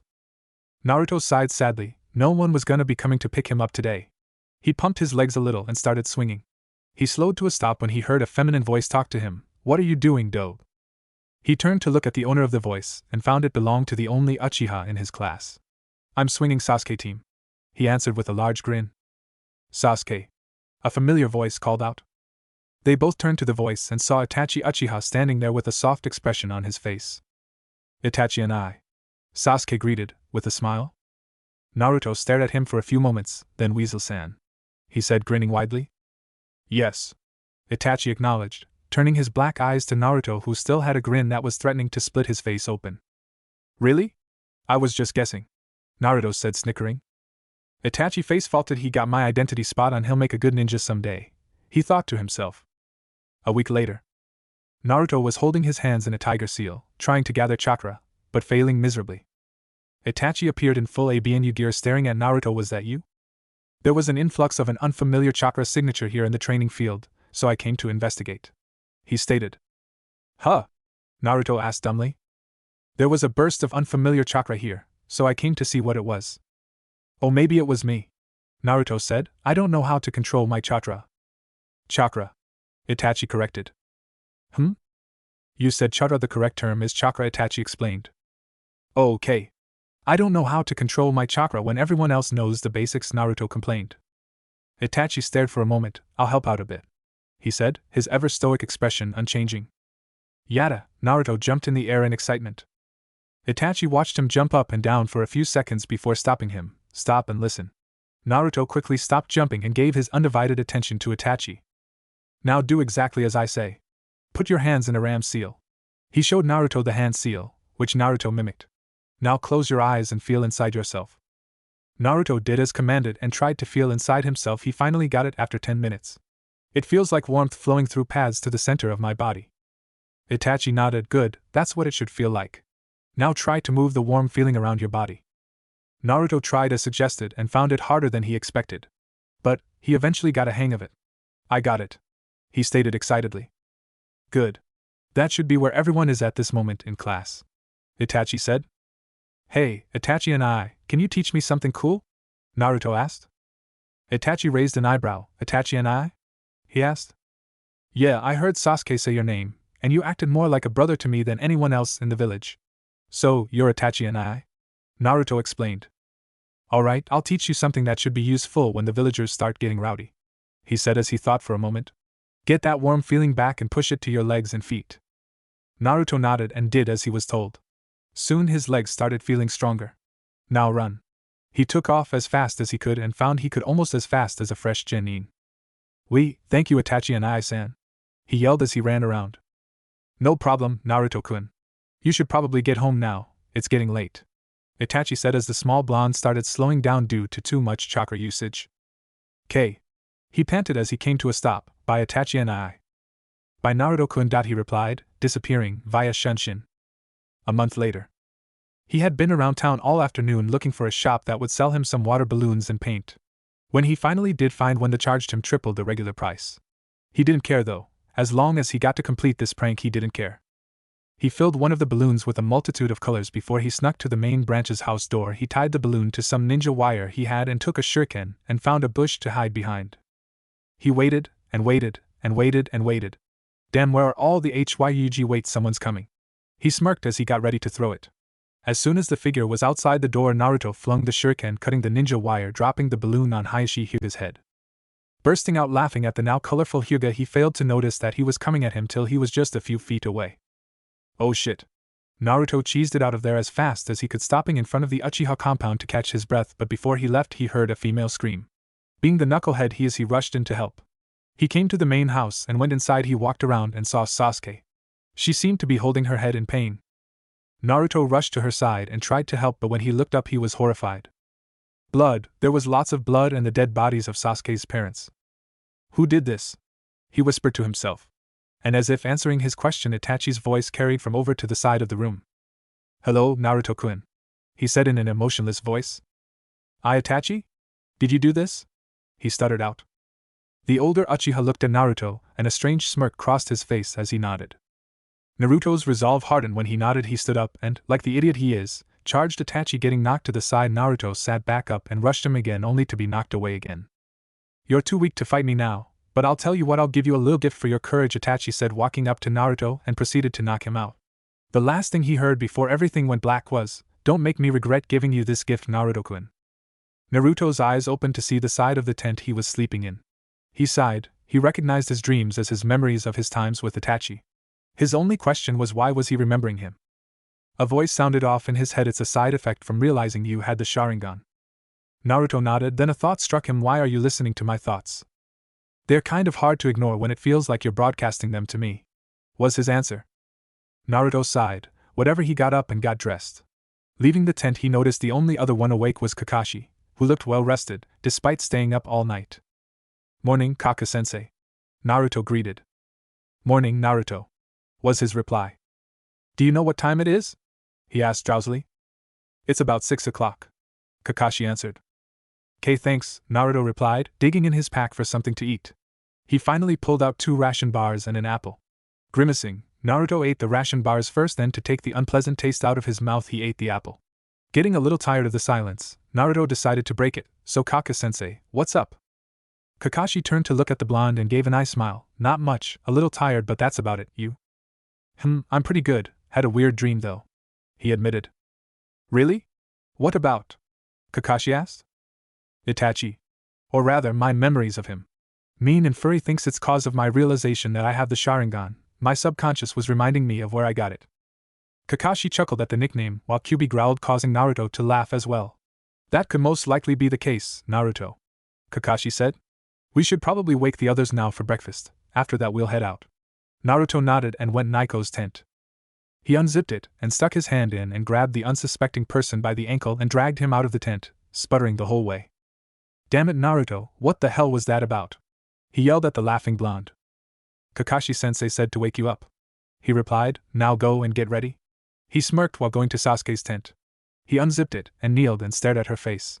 He immediately felt a flutter in his chest and scowled. He knew he was attracted to her, but he held himself back, thinking she didn't return his feelings. He pushed down his rising feelings and lightly shook her shoulder. Wake up, Sasuke, he said softly. She sighed sleepily and opened her eyes, only to see the whiskered face of her affections. Ignoring the flutter in her chest, she greeted the blonde. Morning, Naruto.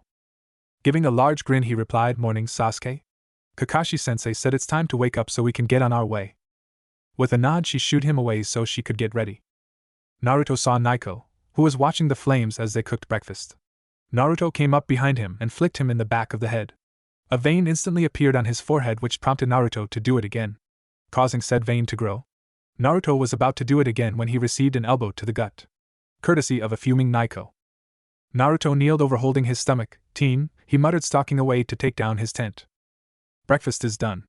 Despite having already eaten, Naruto had a plate in his hands, chowing down on whatever Kakashi had cooked. After they all had cleaned up and put the fire out, Kakashi started talking. "Before we go any further, I need to ask the client a few questions," causing aforementioned client to pale. What do why you need?" Tazuna asked, stuttering. "Last night while my student here," he pointed at Naruto, "was attacked by 2 Chunin-level missing nins here." Sasuke gasped and Naiko looked at Naruto, who didn't look like he went through a scuffle with 2 Chunins. "He did brilliantly against them, but when I got there I could tell he was getting tired. So he was lucky I got there when I did." Kakashi I smiled at Naruto, then turned back to Tazuna with a serious face. "So my question is, why are there ninja being sent after you?" Tazuna started sweating. "I don't know," he tried weakly. "Don't lie. Naruto could have been killed cause you lied about the mission rank.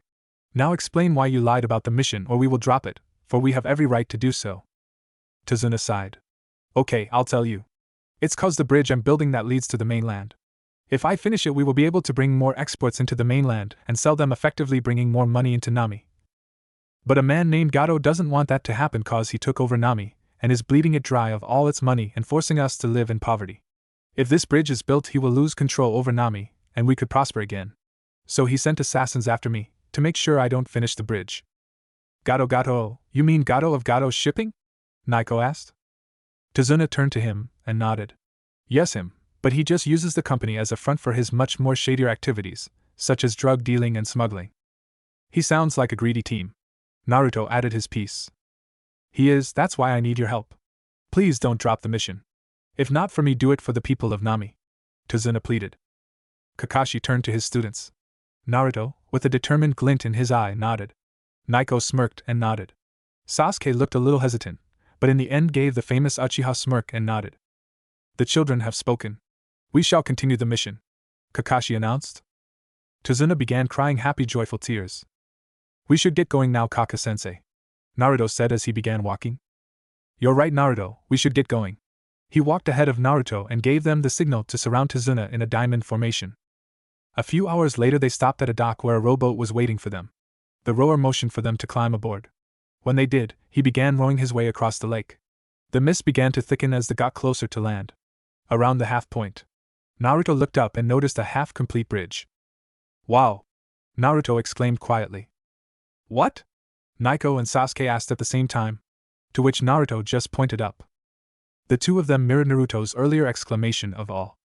Tazuna puffed his chest out proudly. "This is that super bridge I told you about on our way here." "That's nice," Kakashi said uninterestedly. Tazuna's face faltered and had anime tears running down his face. "Be quiet, you guys, around here Gato's men patrol," the rower warned. The group nodded and stopped talking. A few minutes later they hit dry land. They thanked the man who rowed the boat and left. They had walked a mile and before Naiko suddenly threw a kunai into the bushes. Kakashi's acute ears heard a barely audible pop. Naruto went and checked the bushes, holding a kunai of his own in a reverse grip. Moving away the bushes he saw a small white rabbit, looking scared out of his wits. "Naiko! You almost hurt this poor rabbit," Naruto said angrily to the dark-haired kid. "I didn't mean to." Neither of them saw the calculating look in Sasuke's or Kakashi's eyes. "That rabbit is white, it's not winter, so it must be domestic and as such, kept for a substitution," were their thoughts. It also explained that pop Kakashi heard. Naruto and Naiko rejoined the group and were about to start walking again when Kakashi heard a sound that indicated a heavy blade was thrown at them. "Guys, get down!" he shouted and pulled Tazuna down with him. An overly large sambato buried itself into the trunk of a tree. A figure appeared standing on the hilt.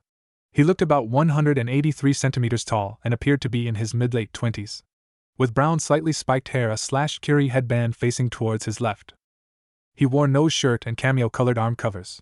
Gray pants with black strips and boots the same color as his arm covers. Kakashi spoke first. "Momochi Zabuza, A-rank nuke defected from Kiri after a failed attempt on the Mizuki's life." Zabuza raised a non-existent eyebrow. "It seems you know your nuke Sharingan no Kakashi. Jounin of Konoha. Said to have copied 1,000 techniques." "Sharingan no Kakashi? What does he mean?" "Kakashi can have the Sharingan, it's exclusive to only the Uchiha clan," were Sasuke's thoughts. "Ah, and some fresh genin are here as well. You should run away, we wouldn't want you getting hurt now, would we?" He let loose a concentrated blast ki. The genin started shivering and sweating. Naiko reached into his kunai pouch and brought it up to his neck. Before Naruto grabbed his wrist and Kakashi said, "Calm down, I won't let my comrades die." Naiko nodded and brought the kunai away from his neck. Zabuza laughed. "And how are you gonna do that?" Mizu surrounded them. "When there are more of me than there are of you." Kakashi grabbed the covering over his eye and pulled it upwards, revealing a fully matured Sharingan. Sasuke gasped slightly. So that's what he meant by Sharingan no Kakashi. But how does he have it? He's not an Uchiha. Naruto, I know you wanted to keep it a secret. But you seriously need it for this fight, Kakashi told him. Naruto glanced at Sasuke, then sighed in resignation. He closed his eyes and let his chakra flow into them. Feeling a tingly, shifty feeling in them, he knew they were in their Sharingan state. "What are you talking about, Kakashi? What is that kid hiding?" a Zabuza clone asked curiously. Naruto opened his eyes to reveal to his team and Zabuza blood-red eyes with 2 tomo each. Naiko and Sasuke gasped while Zabuza laughed. "Haha, another user of that damned eye. Still, you don't seem like much of a threat." "Don't underestimate me," he shouted at the clones. Meanwhile, Sasuke felt a pull on her mind as a repressed memory presented itself. Flashback. Sasuke watched as Naruto charged her older brother, Itachi, and get knocked away, twice. She winced each time she heard him hit the ground. Suddenly, Itachi's voice reached her. "You're too weak to fight me now, but I'll tell you what, I'll give you a little gift for your courage." She looked up and saw Itachi kneeling by Naruto's unconscious body, exchanging one of the body's activated Sharingan eyes and implanting them in Naruto's empty sockets. What are you doing?" she asked weakly. He looked at her when he was done. Suddenly he disappeared and she was held up against the wall. "You will forget what you just saw me do to Naruto," he told her. "Boo! Tsukuyami!" she screamed as she witnessed her clan's demise, repeatedly. End flashback. "Mate me!" was the first thing she heard as she came out of her trance-like state. The clones just laughed and taunted the blonde, or else what? Naruto's breathing started to get deeper as he attempted to control his anger, and if you looked close enough at his eyes you could see his pupils were pointed at the top and bottom, while not being slits but not quite circles either. The real Zabuza jumped off his perch and pulled his sword out of the tree. Naruto pulled out 2 kunai and held them in a reverse grip and glared at the closest clone. Zabuza disappeared and reappeared standing on top of the water. He went through a few hand seals and called out, "Kirigakure no Jutsu." Even at the speed he went through the seals, Naruto caught every one of them and saw how much chakra that jutsu needed to have molded. Looking through his memories of his Kekkai Genkai, he remembered that it was useful for copying Nin-Gen and Taijutsu with the exception of Kekkai Genkai and Ninjutsu. Naruto was brought out of his musings when a heavy mist rolled in. Zabuza's voice sounded like it was coming from everywhere at once when he spoke. "I am a master at silent killing techniques," he announced. "There are 8 vital points on your bodies: larynx, spine, lungs, liver, jugular vein, collarbone, kidney and heart. And being a master at silent killing techniques mean I can hit any one of these and you wouldn't even know it till you were dead." Naruto and the other genin all gulped. Naruto took a deep breath and went through hand seals and called out, "Futon, Daitapa no Jutsu." He brought his and up to his mouth and blew the clones along with the mist away. Zabuza growled as he made more clones and ordered them to attack the genin, while he engaged Kakashi. The clones surrounded the genin and client and picked up their Zanbato, and was about to swing downward when they received a kunai to the stomach courtesy of an angry red-eyed genin. They burst into water. Naruto was about to run and help Kakashi when more clones burst from the tree lines. Sasuke and Naiko charged the 2 clones and took them down with some difficulty. Naruto created a few shadow clones and had them surround Tazuna and protect him. He turned to watch Kakashi's fight and saw Zabuza, using his sword as a support, kick Kakashi into the water. He went through more hand seals, which Naruto saw, and called out, "Surin no Jutsu." A large ball of water enveloped Kakashi and one of Zabuza's hands. Zabuza smirked behind his mask and created a few clones with 3x more strength than the previous ones. The clones began stalking towards them, talking in unison. "You weak children call yourself ninja?" He stared but was interrupted by, surprisingly, Naiko, who let his anger at being called weak take hold. He charged at a clone who just kicked him in the head, making his Hittite fly off. The clone stomped on it. "You're about 10 years too early to be calling yourselves that. Come back once you've actually killed someone," they said simultaneously. "Would you like to know why I'm called Demon of the Mist?" they asked. Nobody spoke, so they continued. "When I was your age, the Genin exam in Kiri was different. They gave you a partner who becomes something of a brother or sister. Then when the exam came, you were ordered to kill your brother, but me, I didn't stop there. I kept going. And eventually killed my entire class." Sasuke and Naiko gasped. Naruto remained silent, for he was having a conversation with a certain demon. "Kid, you need my chakra if you're going to beat him." "But..." No buts, this is a life or death situation, Gaki, and I'd rather not die. Naruto remained silent for a few seconds. How much chakra can my body handle without going berserker? Just under a tael's worth. That won't be enough to kill him, but it should seriously incapacitate him for at least a week while you get used to being able to handle more of my chakra. Naruto mentally nodded and gave the go-ahead. He felt the foreign chakra invade his pathways before exploding outwards. Naruto opened his eyes to show his two-tomoed sharingan with slits for pupils.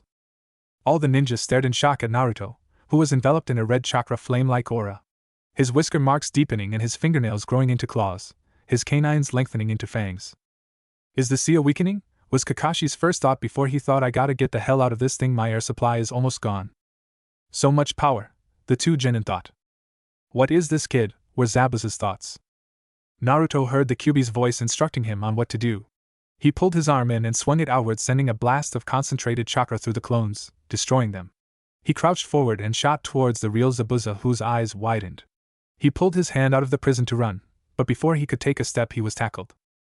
They broke apart and started rolling. Naruto caught himself first. He stood up and made a fist and charged the groaning Zabuza, who was up on one knee. The punch took all the air out of his lungs and he could have sworn he felt 3 ribs break. Zabuza flashed through hand seals with Naruto following. Zabuza called out the name of the jutsu with Naruto 1 millisecond behind him, Suetun, Suryuden no Jutsu. A normal water dragon breached the lake surface with a red-colored one right behind it. They smashed into each other, the red one breaking the normal one and continuing on Tien Zabuza. Zabuza mostly dodged but got his arm caught by the red dragon, numbing it to the point of uselessness. Naruto took a few steps forward, ready to strike again, when suddenly two Saban hit Zabuza's neck. Kakashi went to check the body and found no pulse, confirming death to the client and his students. Suddenly a Kiri Hunter-nin appeared standing by the body. Thank you for weakening the target for me. They spoke with a feminine voice. No problem, Kakashi said to the Hunter-nin. The unknown Hunter-nin picked up Zabuza's dead body and disappeared. Naruto's eyes narrowed. That guy seemed suspicious. He felt the Kyuubi's chakra leave his system. He suddenly felt very heavy. He closed his eyes and fell into oblivion. Kakashi watched Naruto as he fell. He went and threw him over his shoulder and asked Tazuna, is your home close? Yet just another few miles from here, he replied. Good, lead the way then, he said with an eye smile. With that, the four of them began walking while Naruto slept a dreamless sleep. Chapter 6, Training? Naruto groaned as he rolled onto his side and opened his eyes. Upon seeing an unfamiliar surrounding, he shot out of bed, grabbing his head from the sudden dizziness that accompanies sitting up to fast. He looked around and noticed he wasn't alone. Leaning against the wall was a terribly amused Kakashi Hatake. What's so funny? Naruto asked irritably. Nothing, Kakashi said innocently, with an eye smile for added effect. Whatever, Naruto grumbled. Where are the others? Outside somewhere doing their own thing, Kakashi replied. Naruto nodded and looked thoughtful for a second. I assume we're at Tazuna's house? Naruto asked. Kakashi nodded and looked thoughtful. I'll be right back, I need to go get Naiko and Sasuke. Naruto nodded and laid back on his futon as Kakashi walked out of the room. Sasuke and Naiko were sparring when they saw Kakashi walking up to them. They panted as they stopped and waited for the scarecrow to reach them. Kakashi stopped a few feet away and said, Naruto's awake now, I have something to speak to you three about. They nodded and followed. Sasuke ignored the pang of joy she felt when Kakashi had told them Naruto was awake. Naruto was sitting at the table drinking a cup of tea when they walked in. Naruto gave them a large smile grin as they sat on either side of him, while Kakashi stayed standing. Just then a slightly drunk Tazuna waltzed in and sat at the table, looking slightly exhausted. Hard day at the bridge? Kakashi asked. Tazuna just nodded. What do you need to talk to us about, Kakashi-sensei? Naiko asked. Sasuke and Naruto just nodded, wanting to know as well. Well, I'll just get straight to the point. I believe that Zabuza is alive, he informed them. What? 3 of the 4 shouted. Naruto was the only one silent, as he was remembering that suspicious Hunter-nin. Kakashi nodded. Yep, he's still alive all right. That Hunter-nin wasn't a real Hunter-nin. Real Hunter-nin take only the head back to the village, then burn the body to preserve their village's secrets. Another hint that Zabuza is possibly still alive is that the Hunter-nin was using Saban. Originally, Saban were used for acupuncture. But if you know the body's anatomy, then you could use them to kill a person or put a person into a near-death state. Naruto slowly nodded. I thought something was suspicious about that Hunter-nin just before I passed out. So what are we gonna do now? Naiko asked, a hint of nervousness in his voice. We train, Kakashi replied. Kakashi led them into the woods, stopped in a clearing. He turned to them and spoke. Today, we're gonna learn to climb trees. Naiko looked like he was about to say something but was cut off, without using our hands. The genin nodded. What you do is focus chakra into your feet and try to walk up the tree. Too much and you'll break the bark, not enough and you'll fall off. Now, why we're doing this is to increase your chakra control so I can teach you some jutsu without you all wasting a shitload of chakra. They nodded and Kakashi handed each of them a kunai. Mark your progress with these. It's best if you take a running start. Naruto, I take it you know how the Kage Bunshin work? Naruto nodded. Good. Use them. Another nod was his reply. He walked out of the clearing to go guard the workers on the bridge. Naruto looked at the closest tree and took an experimental run at it, taking a few steps up it before the bark exploded. He put his hands in a cross seal and called out, Kage Bunshin no Jutsu. 10 clones appeared and looked at Naruto, who told them what their job was. They all ran into separate areas and began running up the trees using chakra. Naruto, Naiko and Sasuke joined them. After about a half an hour, Naiko broke the silence with a question, what's so special about the Kage Bunshin? Naruto glanced at him as he sliced at the halfway mark on his tree. He did a back flip on his way down, landing in a crouch. He answered, Kage Bunshin is a jutsu used for information gathering cause of a unique ability it has. That ability is whenever a Bunshin dispels all the information it gathered in its relatively short life is sent to the user of the jutsu. This can also be used for training purposes, cause if you make say 10 Bunshin and train for an hour and then dispel them, you have roughly 11 hours that training done if you also participate. It can be used for anything that doesn't have to do with physical strength. Cause if it could increase physical strength, all wounds received would transfer to the user, and should it be a fatal wound, he would die. They both nodded. Damn, that's a useful jutsu. Naiko commented. Naruto nodded. Yeah, but to train with them you would need a lot of chakra, cause of the drain to create so many would leave some people nearly dry. But I don't have that problem cause I have a lot of chakra, he said with a large grin on his face. Naiko wanted to see how much Naruto would improve if he added an extra half hour, so he threw a kunai at one of the clones when Naruto was about to run up the tree. He watched as Naruto ran a foot over his best mark. He landed and glared at Naiko. They're not ready to be dispelled yet, he growled at the dark-haired boy. Sorry, he replied meekly, and began running up and down the trees again. I'm gonna skip to the next day, and they all stayed out half the night till they finished the exercise. The next day, the group of 4 ninjas stood in a clearing, Kakashi facing his 3 pupils, put his hand in his pouch and pulled out 3 gray, almost white slips of paper, which Naruto vaguely remembered as chakra paper. Sensei, what are those? Naiko asked. These are called chakra paper. Made from chakra-infused trees. They're made so a shinobi can find out what his elements are. One of mine is lightning. Naiko and Sasuke nodded. Naruto didn't say anything. He wanted them to be amazed when they found out he had 2 elements already, and one of them was rare in Konoha. The students nodded again as Kakashi handed out the little pieces of paper. Okay, what I want you to do is pump some chakra through your hand and into the paper. I'll tell you what element you have when everybody is done. Kakashi took Naruto off to the side and spoke to him. I know you already did this before. So what I want out to do is see if you can mix the other chakra with your own. And then pump it into the card. He explained. Naruto didn't question him, he just did as asked. He concentrated as he felt his inner warmth start to mix with a small portion of the fox's chakra. The result was a purple glow to his right hand and his right eye was slitted. Naruto rejoined the group as Kakashi was telling them that Sasuke had lighting and fire and Naiko had earth. They all turned to Naruto. The genin were startled when they saw Naruto's eye, but they calmed down a bit when he gave them a large grin. Your turn, Naruto, Kakashi told him. Naruto nodded and pushed his purple chakra into the little slip PF paper, making it slit down the middle and one side crumpled up and the other side burst into blue flame. A/N. The fire is blue cause it's Naruto's and Kyuubi's fire nature combined plus some of Naruto's wind nature. Everyone looked down at the paper in shock, including Naruto. He hadn't expected his fire affinity to be strengthened to such an extent, and he hadn't expected to gain another element. Mentally thanking the fox for making him look more awesome in front of his team, he looked towards Kakashi to see what he had to say. Kakashi was speechless. Looking at Naruto in shock, he said wind, lightning and a really high affinity for fire. Amazing. Naiko and Sasuke's looked like a couple of beach fish. Naruto broke out of his shock and whooped. Sporting his abnormally large grin, he looked at Kakashi, and waited for him to break out of his shock and continue the lesson. Kakashi looked at Naruto for a few seconds before noticing he had an expectant look on his face. Shaking his head, he looked at his other 2 students, and snapped them out of their shock by clapping in their faces. They glanced at Naruto one last time before focusing back on Kakashi, who continued the lesson. Now that we know your elements, which are earth for Naiko, fire and lighting for Sasuke, and fire, wind, and lightning for Naruto, we can get on with the next part of our training, which is ninjutsu. I'll need a list of the current ninjutsu you can do. The students nodded, and on a black piece of paper Kakashi gave them listed their jutsus. Okay, let's see here. Naiko, Kawarimi, Bunshin, and Henge. Meh, good enough for an academy student, but now you're a gen and you need a more extensive list of techniques. Sasuke, Kawarimi, Bunshin, Henge, Katon, Kakakyu, and Katon, Ryuka. That's a pretty impressive list you have there. And Naruto, Kawarimi, Henge, Kage Bunshin, Futon, Daitapa, Futon, Rankuden, Katon, Enden Katon, Karya Enden, Kirigakure no Jutsu, and Suiton, Suryuden. I'm assuming the last were copied from last night's fight?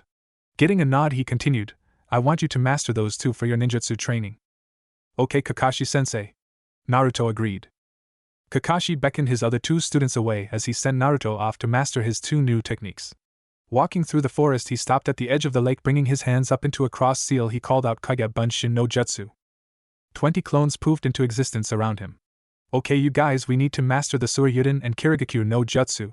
Hi! 20 voices called out in unison. I want 10 of you practicing each jutsu.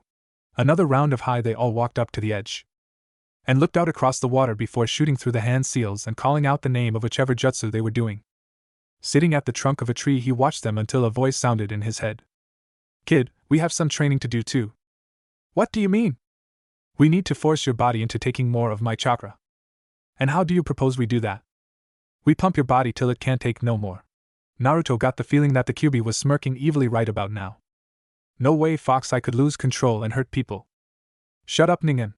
It is the only way. And I believe your teacher can seal us in a barrier, so if you are weak-minded enough to succumb to the killing intent, we won't be able to attack anyone.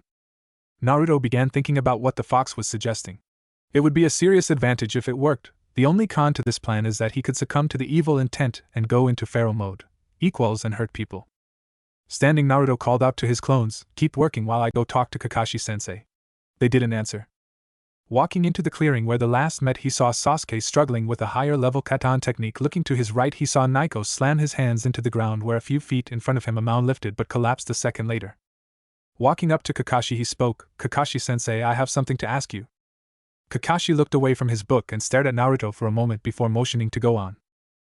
You know who has come up with a plan for my body to be able to accept more of his chakra, Naruto explained. So I was wondering if you could set up a barrier around me so in case I lose control I can't hurt anyone. How do you know this isn't just a ruse by him to get free? Kakashi questioned. Tu won't let him, Naruto told his sensei. Hey, your willpower just might be able to hold him back. I'll tell you what, it'll take me about a half hour to set up the seals, so until I come and collect you, go train. Naruto nodded and ran off into the forest back to his clones. 25 minutes later, after some serious mental training, getting ready for the fox's evil chakra, the clones began dispersing in groups of 5. 4 minutes of sorting through memories later, he stood up and walked to the water's edge. Staring into the water, he took a deep breath and ran through some hand seals, calling out Kirigakure no Jutsu. The already foggy area became even more dense with mist as he poured chakra into the jutsu. Opening his eyes, he could barely see 10 feet in front of him. Smiling at his success, he stopped pouring his chakra into the jutsu, causing the mist to disperse. He rolled up his pant legs and took a few steps into the water, stopping a few moments to get used to its freezing temperature. He took a deep breath and ran through his hand seals and called out Suiton, Suryuden no Jutsu. A large blue dragon made of water shot out of the water, not quite as large as Zabuza's or Kakashi's, but large in its own right. It roared and flew over the lake's surface and crashed into the center, creating a large wave. Oops, he closed his eye and covered his head as the wave washed over him and moved onto the shore. Sitting on the shore with a fish on his head was Naruto. Spitting water out of his mouth, he stood up and let the water drip off of him. Clapping came from the edge of the forest as Kakashi walked up to Naruto. Oh, hey Kakashi-sensei, Naruto said, pulling off his shirt and proceeded to wring the water out. Hello, Naruto. That was a very good water dragon, he complimented. Naruto grinned widely. So what's up? Is the barrier ready? Naruto asked, getting excited. Yes, but I'm gonna have to lay down some rules, Kakashi stated. Naruto nodded. First, the barrier is going to a little weak since only I will be holding it up. Second, if it gets too out of hand, I will be using this. He held up a piece of paper with the word seal on it. This is a Kyuubi chakra seal. Hokage-sama had given me this in the hopes that were you to ever tap into the Kyuubi's chakra by accident and lost control, this would forcibly cause the Kyuubi's chakra to retreat back into the seal, he explained. Naruto nodded. Is that it? Yep. We should go set up now, he said, motioning for Naruto to follow him. They stopped in a clearing. Naruto noticed slips of paper on the surrounding trees in roughly the shape of a circle. Go sit in the center, He heard a voice behind him. Nodding, he did what he was told and sat in the center of the clearing. He watched Kakashi go through many hand seals in rapid succession, and slammed his hand on the largest slip of paper. Naruto watched as what looked like chakra string itself to each of the slips of paper until they met and disappeared, leaving a giant wall of chakra in its place. Get on with it then. He heard a strained voice coming from Kakashi's direction. Nodding, he sat in a meditation position and fell into his mindscape. Upon hearing the dripping sound his sewer of a mind produced, he opened his eyes and found he was already at the cage. Walking up to the bars, he saw a giant red eye open. Okay, Fox, how we gonna do this? You see that door over there? Naruto glanced and nodded. You see how it says repressed on it? Nod. That mean repressed chakra. You go in there and take some of my repressed chakra. Naruto nodded again and turned his back from the Kyuubi, therefore missing the malicious smirk that crossed its face. He searched the door for a sign that the Kyuubi was trying to trick him. Finding none, he took a deep breath and entered. What he didn't know was that the Kyuubi had some control over his environment and had manipulated the door so it was missing one vital word. Memories.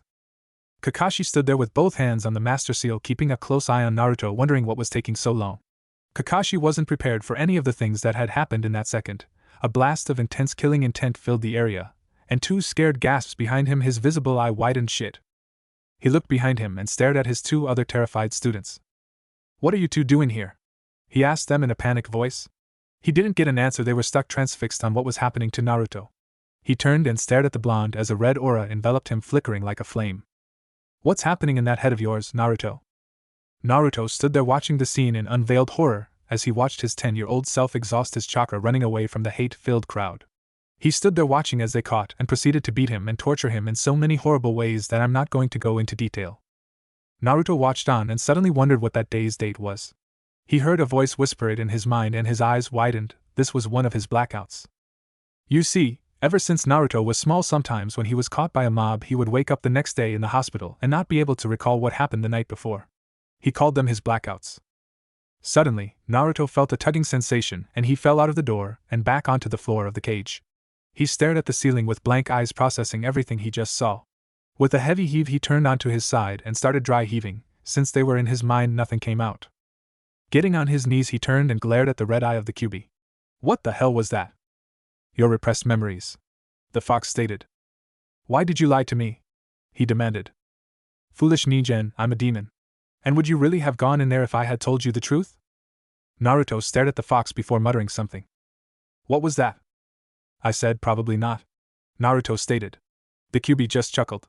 Why couldn't I remember those events? Like I said, they were repressed. But they were forcibly repressed, the Kyuubi stated. What?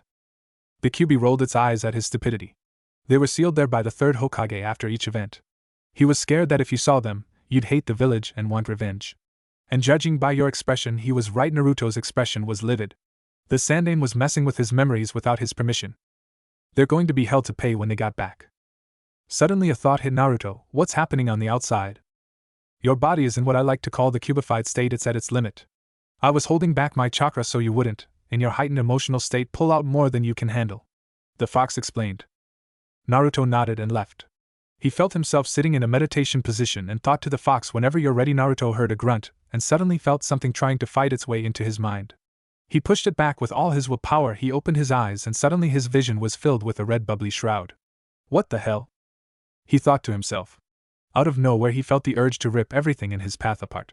Still being in mental turmoil, he gave in to the urge and began tearing into anything he could get his hands on.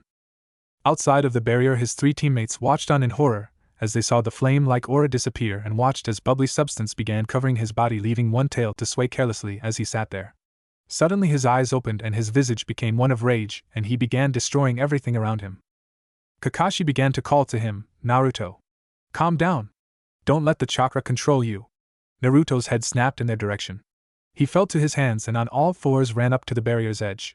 He stared into Kakashi's eye and suddenly Kakashi understood that it wasn't the Kyuubi making Naruto destroy everything. Naruto was doing it himself.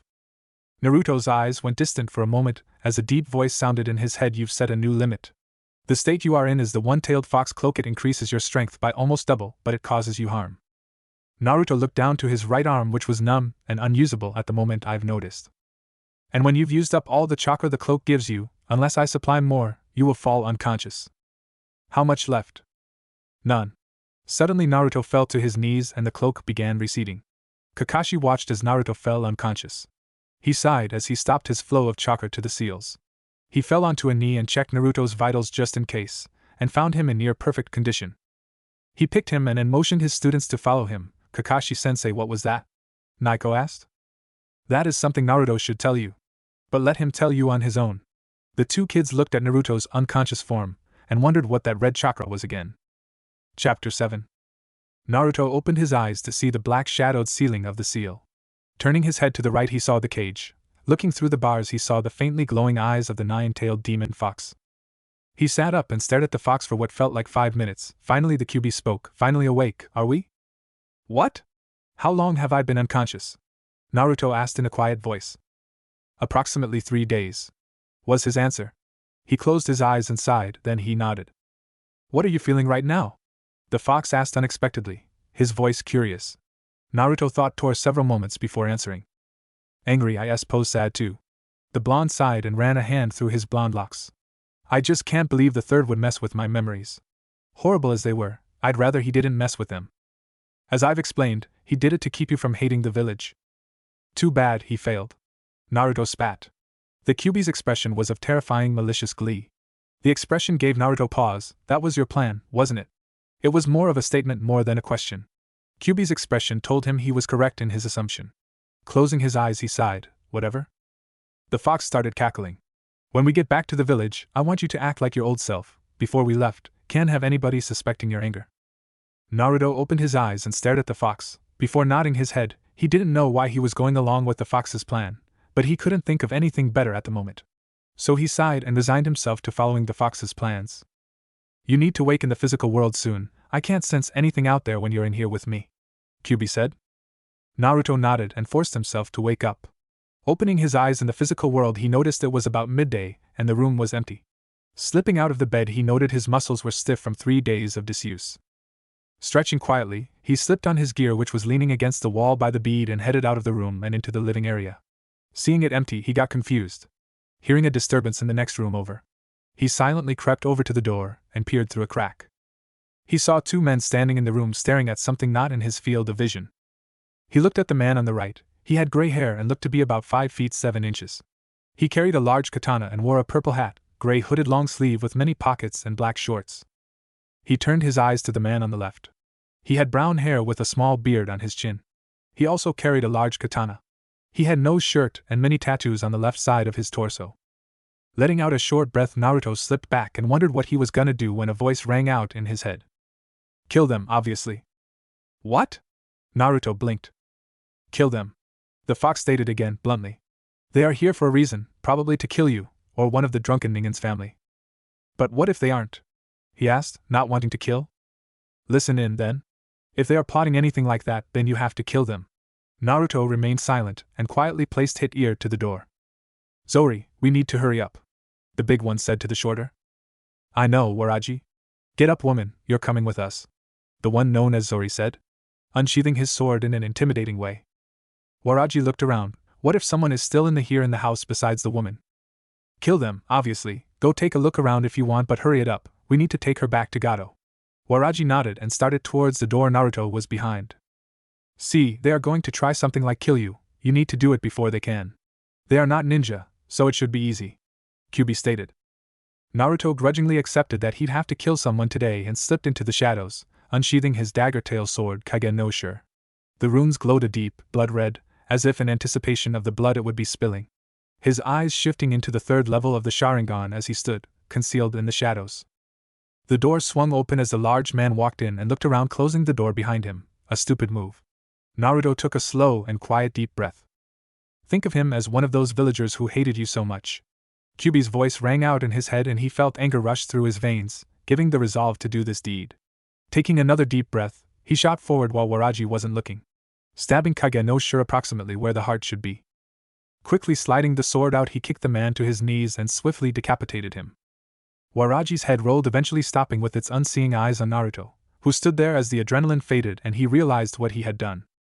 Now is not the time for this, damn it. The fox's voice filled his head. Calm the hell down and dispose of the other. Then we need to find your team, QB ordered. Naruto nodded, taking a few calming breaths. Getting fed up with waiting, Zori pointed his sword warningly at Tsunami and ground out a quick, "Stay there," and started walking towards the door Naruto was pulling himself together behind. Kicking the door open, he saw a boy standing over the corpse of his partner holding a bloody, ominously glowing sword. "Ah!" He gave a small shout of surprise before anger filled him and he ran at the boy raising his sword on the way. Naruto wasn't ready for the thug to come smashing down the door to the room he was in, so when the door suddenly flew open with a bang he froze in surprise, which was a bad move on his part, as he ended up getting a slash on his arm when he dodged the man's strike too late. Grabbing his arm, he stared at the angry thug who noticed his active sharingan. Disregarding it, he ran at Naruto again with the intent on slashing him to little pieces. Naruto forced fire chakra into Kage no Shur, and then the effect was similar to a watered-down version of Dagatera Jujutsu Ken Furumingu, except the runes weren't glowing orange, they were still glowing deep crimson. He swung the flaming chain links, cutting open Zori's arm and setting his jacket aflame. The chain links reattached to each other, and Naruto substituted with Waraji's sword, which was behind Zori, and he swiftly sliced a gaping wound through Zori's back, ending it again with a decapitation. Naruto slowly dropped to his knees, heaved, and emptied his stomach onto the floor where the sick mixed with the blood and created a sickening goop which made Naruto throw up even more. Shaking, he stood up and stumbled into the next room where Tsunami was sitting on the ground with her eyes closed holding Inari's unconscious figure. "Tsunami." His voice came out shaky and cracked on the last syllable. Her eyes snapped open to see Naruto covered in blood standing there with a faintly glowing sword in his hand. "Oh my God, Naruto! Are you alright?" she exclaimed. "I'm fine," he reassured. "They are dead," he said, his voice cracking again. "I need to know where my team is," he said urgently. "They went to the bridge with father this morning," she answered. "Thank you," he said, quickly running out of the house, towards the bridge. Kakashi looked up from his book as they came upon bridge, his visible eye widening. All along the bridge bodies lie, some looked to be still breathing. Tazuna ran up to one of the bodies and asked in a panicked voice, "What happened here?" The man's half-lidded eyes shifted to Tazuna's face as he spoke in a weak, trembling voice. "A monster attacked." His breath died out as he expired. Tazuna closed his eyes and offered a short prayer for the deceased on the bridge. Suddenly, a thick mist began rolling in. Kakashi started everybody, defensive formation around Tazuna. The three ninja jumped into action and surrounded Tazuna, each holding a kunai in each hand. "Kakashi-sensei, this is the Kirigakure no Jutsu, isn't it?" came the determined voice of Naiko. "Yes," Kakashi replied, seeing movement through the mist. He tensed and said, "Here they come." Suddenly, a group of Zabuza clones closed in on Team 7, each carrying a kunai each. Kakashi smirked. "Sasuke, looks like you're up first." The lone female on Team 7 smirked and showed excellent speed as she quickly dispatched the clones, leaving a large puddle of water around the team. "Looks like I've underestimated you," a deep voice rang out through the mist. The team looked towards where the voice had come from, and the mist thinned to the point they could see Zabuza and the mysterious Hunter Nin. "However, a clone's strength is but 1/10 of the original's, so you couldn't hope to best the real me." The demon of the mist smirked, making Sasuke scowl. "Your turn, Haku." Zabuza's smirk still plainly visible on his face. The Hunter Nin nodded and shot forward, straight at Sasuke. Sasuke held both of her kunai in a defensive position as Haku's Senbon impacted upon them. Her eyes shifted into the level 2 Sharingan, 1, and she shot at Haku, raising her kunai in an offensive position as she ran. Haku stopped running and threw several small Senbon towards non-lethal, but paralyzing areas on Sasuke's body. Sasuke, for her part, blocked all the small needles and ran through hand signs and called out, "Katan, Enden no Jutsu," and fired a stream of fire from her mouth. Haku dodged and got in close to started using quick and painful taijutsu jabs that Sasuke had no problem following with her Sharingan active. Soon, the two started a fast-paced taijutsu match. Kakashi stared at the tall demon of the mist that stood 10 feet in front of him. Zabuza smirked. "Talented student you got there, but she stands no chance against Haku." "Oh? And why's that?" Kakashi asked, slipping his hands in an offensive position as he got ready to attack. "Haku's Kekkei Genkai, the Hayaton creation, allow him to take water and freeze it into various forms of ice, and if you look around, we are surrounded by water, so your student has little chance of survival." Zabuza's smirk never left his face. Kakashi looked over to his student to see she was surrounded by needles of ice. Confident in his student's abilities, he focused back on Zabuza. "Naiko with me. Do you remember that jutsu I taught you?" Receiving a nod, he continued, "I want you to use it on his sword. Think you're up for it?" "Yes, Kakashi-sensei," Naiko replied. "Good, let's go." They both shot towards Zabuza, leaving Tazuna standing there hoping no harm would come to him. Sasuke landed on her feet, staring at the spot she was just about to be impaled by hundreds of ice needles. She looked back up at the masked ninja and growled. The boy just stood there without emotion. Sasuke threw a few more kunai at him and ran through more hand signs, calling out Katon, Kakaku no Jutsu, and fired a giant fireball at him. Haku just dodged and called forth more ice needles, firing them at Sasuke, who just barely dodged, taking a few in non-lethal places. Grunting, Sasuke pulled the needles out and threw them to the ground where they shattered. "You are strong, Sasuke Uchiha, but you cannot best me," Haku said as he held up his hands in a hand seal and spoke, "Makyu Hayashu." The water surrounding the pair rose up and formed into mirrors of ice. Sasuke looks around watching as the mirrors formed a dome around them. She looked back at Haku as he slipped into the mirror behind him, and then all the mirrors held his image. Sasuke got nervous as all the images of Haku held up a handful of saban before each image through them. "Doton, Chukajugan no Jutsu," Naiko called out, attempting to touch Zabuza's sword.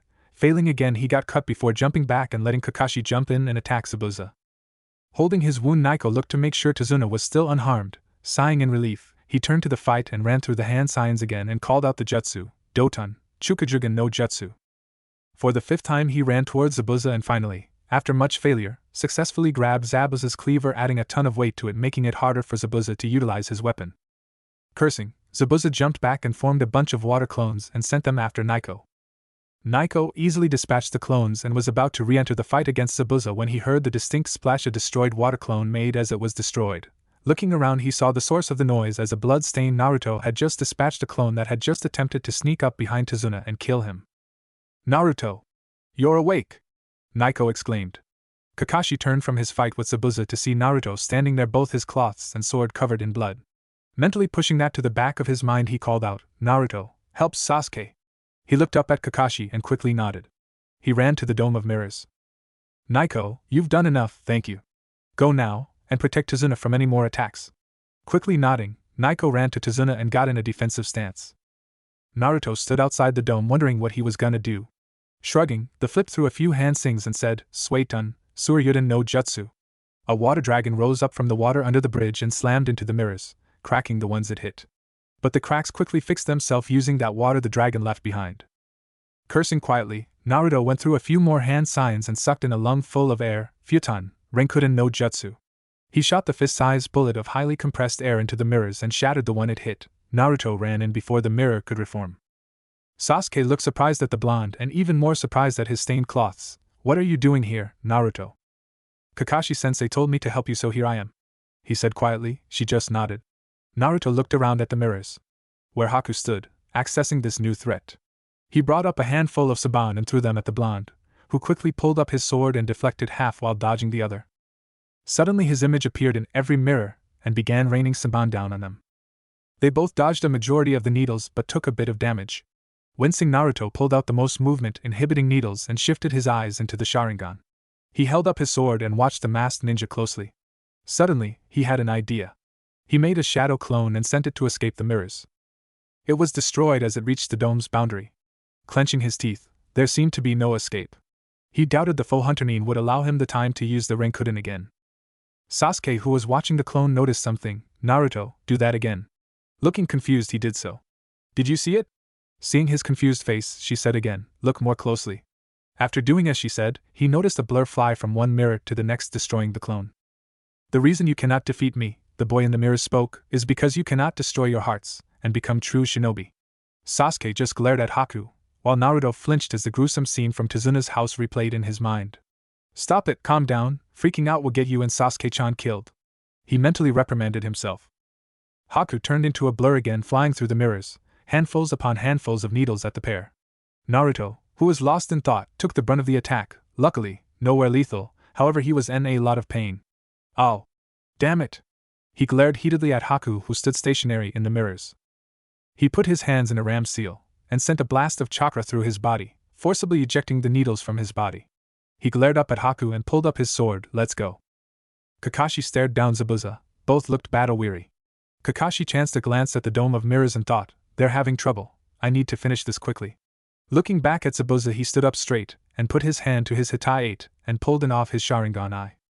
Zabuza's smirk shrank a bit as he stared at the eye. "Is that all you can do, Kakashi?"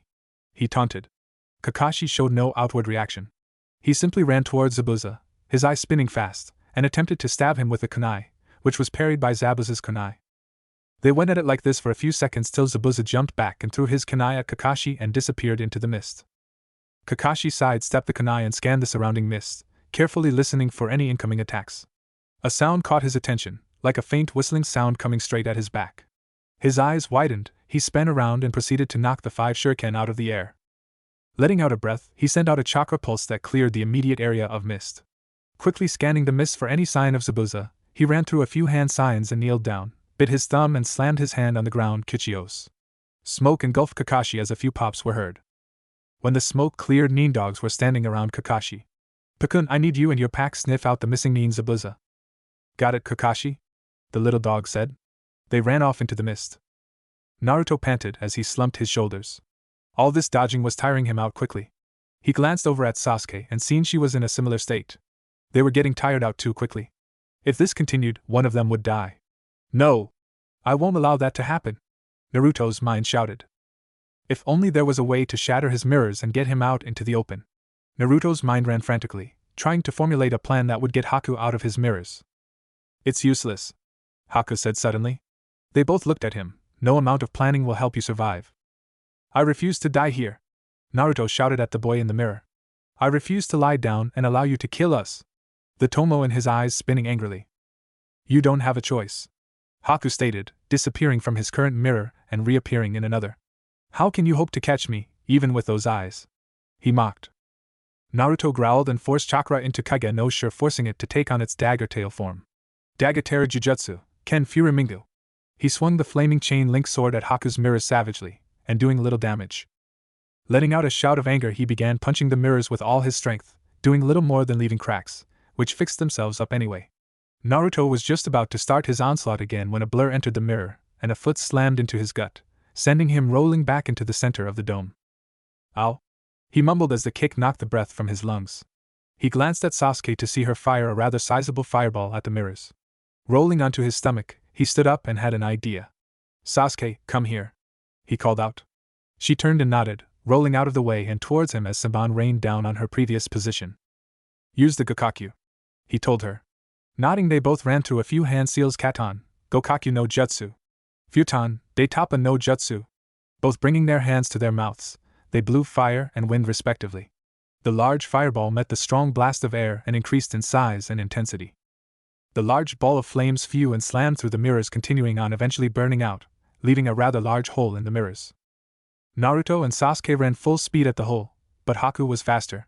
He pumped his chakra into his mirrors, causing them to form faster than normal. They were fully reformed by the time the 2 genin had reached them.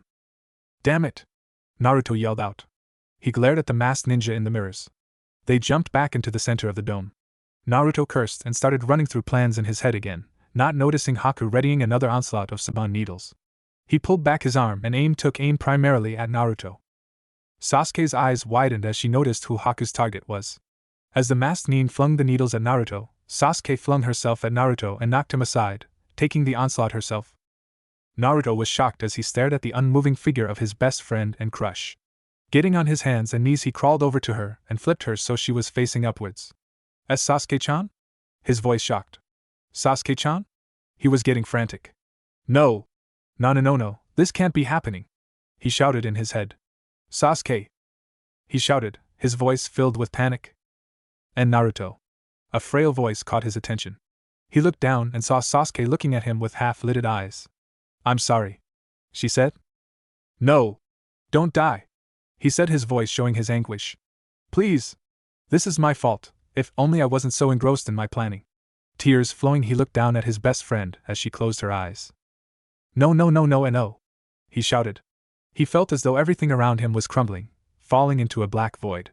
He turned and looked at the masked boy in the mirrors, who stood watching the interaction with little interest.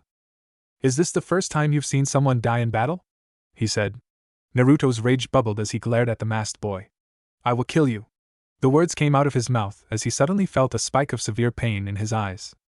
Disregarding it, he gave himself to the feeling of bloodlust and killing intent that he felt bubbling just beneath the surface. The chakra was unmistakable, blood red, dangerous, and very powerful. Naruto allowed himself to be taken by the chakra and he flew towards Haku, who was too shocked by Naruto's transformation to have ample time to dodge, was again shocked as the fisty enraged boy smashed straight through his ice mirror and sent him flying down the bridge. Kakashi felt a wave of heat and the distinct feel of darkness just as his Niken alerted him that they had found Zabuza. Turning towards his student's fight against Haku, he gasped as he watched the mirrors shatter and disintegrate before hitting the ground, where he saw Sasuke lying in the center of it looking slightly like a porcupine. No!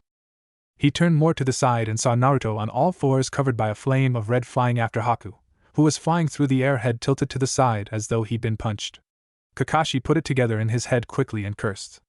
Haku must have gotten Sasuke and sent Naruto into a rage. Naiko! Check on Sasuke. He called to the last of his team and turned back to where his Niken were scuffling with Zabuza. With Kakashi's help, they managed to subdue him and hold him down. Damn it! Zabuza cursed as he struggled against the dogs. He glared up at Kakashi, who was glaring down at him. This is the end for you, Momochi Zabuza, he stated. Zabuza just continued to glare vehemently. Kakashi pulled out a kunai and stalked towards his downed opponent. Any last words? Zabuza closed his eyes and tried one last time to loosen the hold Kakashi's Niken had on him. Failing, he gave up and hung his head as his death was upon him. He looked over at Haku and sighed, silently apologizing to the boy who was like a son to him. He closed his eyes and waited. Kakashi lifted his kunai and closed his eyes and struck, quickly slicing the head off of his foe. Chapter 8 Farewell, Land of Wave. With a roar, the cubified Naruto raced down the bridge after the flying body of his foe, Haku. Passing the body, he stopped and raised his interlocked fingers above his head, slamming his fists down like a hammer. Haku gasped in pain as he slammed into the ground and felt the bridge crack under the impact. Groaning, he looked up into the strange-looking eyes Naruto's Sharingan had morphed into while they glared down at him. Naruto raised his foot and slammed it down on his face, shattering the hunter-nin mask Haku was wearing, revealing the effeminate boy's face. Naruto growled out, Why did you kill her? He raised his foot again and slammed it into the boy's chest. Coughing blood, he replied, We do what we must to protect those precious to us. Naruto bent down and grabbed the boy's shirt and hefted him up. You didn't have to kill her, he shouted in Haku's face as he pulled back his fist and sent the boy flying back down the bridge. Haku hit the ground and rolled several feet before coming to a stop. Groaning, he slowly rose to one knee and glanced at the enraged blonde who started quickly advancing on him. Taking a few steps back, he took a look at the rest of the bridge, and what he saw made his insides freeze. His precious Zabuza-sama was dead. His breath left his body as Naruto's fist slammed into his chest. He grabbed the blonde's wrist and attempted to throw him over the bridge, but this endeavor failed as he just grabbed the rail and flipped back up. Haku stared at Naruto as he readied a kunai made of ice. He bared his teeth at the feral boy. Pulling up the kunai, he ran at the blonde at top speeds. Pulling it up, he slashed at Naruto, who attempted to dodge but got a slash on the cheek. Haku gasped when the wound healed almost immediately. He created a mirror and appeared a few feet away from him. Holding up his hand, he did a few one-handed seals, Sensatsu Suisho. Frozen needles of ice rose into the air and surrounded Naruto. Suddenly they all rained down upon the enraged blonde as Haku gave the mental order. Seeing the blonde on the ground, Haku gave a small sigh of relief and sadness. He really didn't want to kill anybody. Suddenly he heard a grunt. He turned to the fallen boy, who apparently hadn't been killed by his ice saman. I'm nearly out of chakra. I can't use the Maku Haishusai. Even if I did, he'd probably break out anyway. Haku watched as the boy stared at him for a few moments, then took a deep breath of air. What is he doing? Suddenly a loud roar came out of Naruto's mouth and Haku found it was pure chakra being fired at him as he was flung backwards and into the railing. Groaning, he looked up at the blonde who stood staring straight at him with a glare that could melt metals. Naruto glared at the ice-manipulating boy who killed his best friend. He would kill him slowly. There would be no mercy for the boy who dared hurt the girl he liked. A deep chuckle made itself known in his head. What the hell are you laughing about, Fox? Your eyes, human, they have changed again, came the reply. What? Naruto looked down at his reflection and felt the Kyuubi's chakra fade away as he stood in shock at what he saw. The crimson eyes of the Sharingan staring at him, but they were different. They no longer held the 3 tomo of the level 3 Sharingan. Instead, it held the design that vaguely looked like the vortex shuriken he wanted to buy one time. Fox, what is this?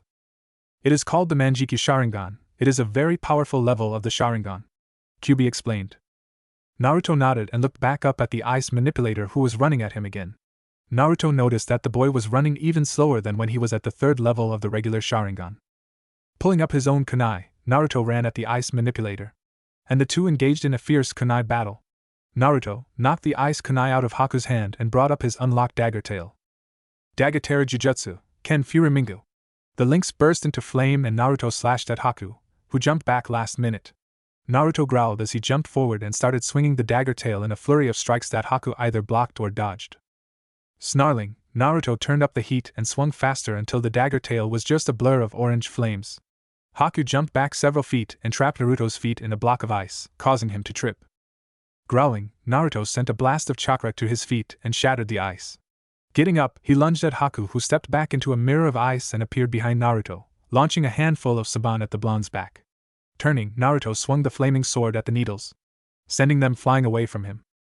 He lunged at Haku again, his dagger tail back in its lock sword form, but still flaming. He swung at the feminine boy, who pulled up a kunai to block. Snarling, Naruto pushed harder. And so, it became a battle of wills. Growling, Haku pulled up a second kunai and made to stab Naruto, but the blonde jumped back at the last moment. Haku lunged forward at a speed that slightly outmatched Naruto's. Naruto could only watch in slow motion as the feminine boy shot forward and slammed a fist into his stomach, sending Naruto reeling. He watched in slow motion as Haku's sandaled foot slammed into his face, sending him flying a few feet away. Naruto growled as he rolled into a standing position. He suddenly felt a buildup of chakra behind his right eye. Instinctively, he closed his left eye as one word echoed in his mind. Opening his mouth, he spoke. Amaterasu. A plume of black flames shot out of his right eye and flew at the black-haired boy. Snapping out of his shock, he tried to create an ice mirror, only to find he was out of chakra. Turning to stare at flames as dark as the void, one thought crossed his mind as the black flames burned away his life. I'm sorry I failed you, Zabuza-sama. Naruto grunted as he grabbed at his right eye that severely hurt. Feeling some wetness, Naruto pulled his hand away expecting to see tears, but instead blood stained his hand. Wiping it away, he looked at what his technique did. He stared at the mass of black flames as they burned away at the now dead Haku. Willing them away, Naruto picked up his sword and slipped it into its sheath and sighed. This was the sight Gato and his thug army came across when they made it to the bridge. Smirking, the short fat man spoke. Ha ha! This saves us a lot of trouble. Frowning, Kakashi asked, how so? Gato's smirk widened. I was never planning on paying them at all. I was planning on having my team here kill them after they finished with you. But it appears you're all stronger than I've given you credit for. Therefore, you four will meet your unfortunate end by their blades. Naruto growled and took a deep breath, pulling the fox's chakra into his lungs. Naruto, calm down. Kakashi's voice rang out.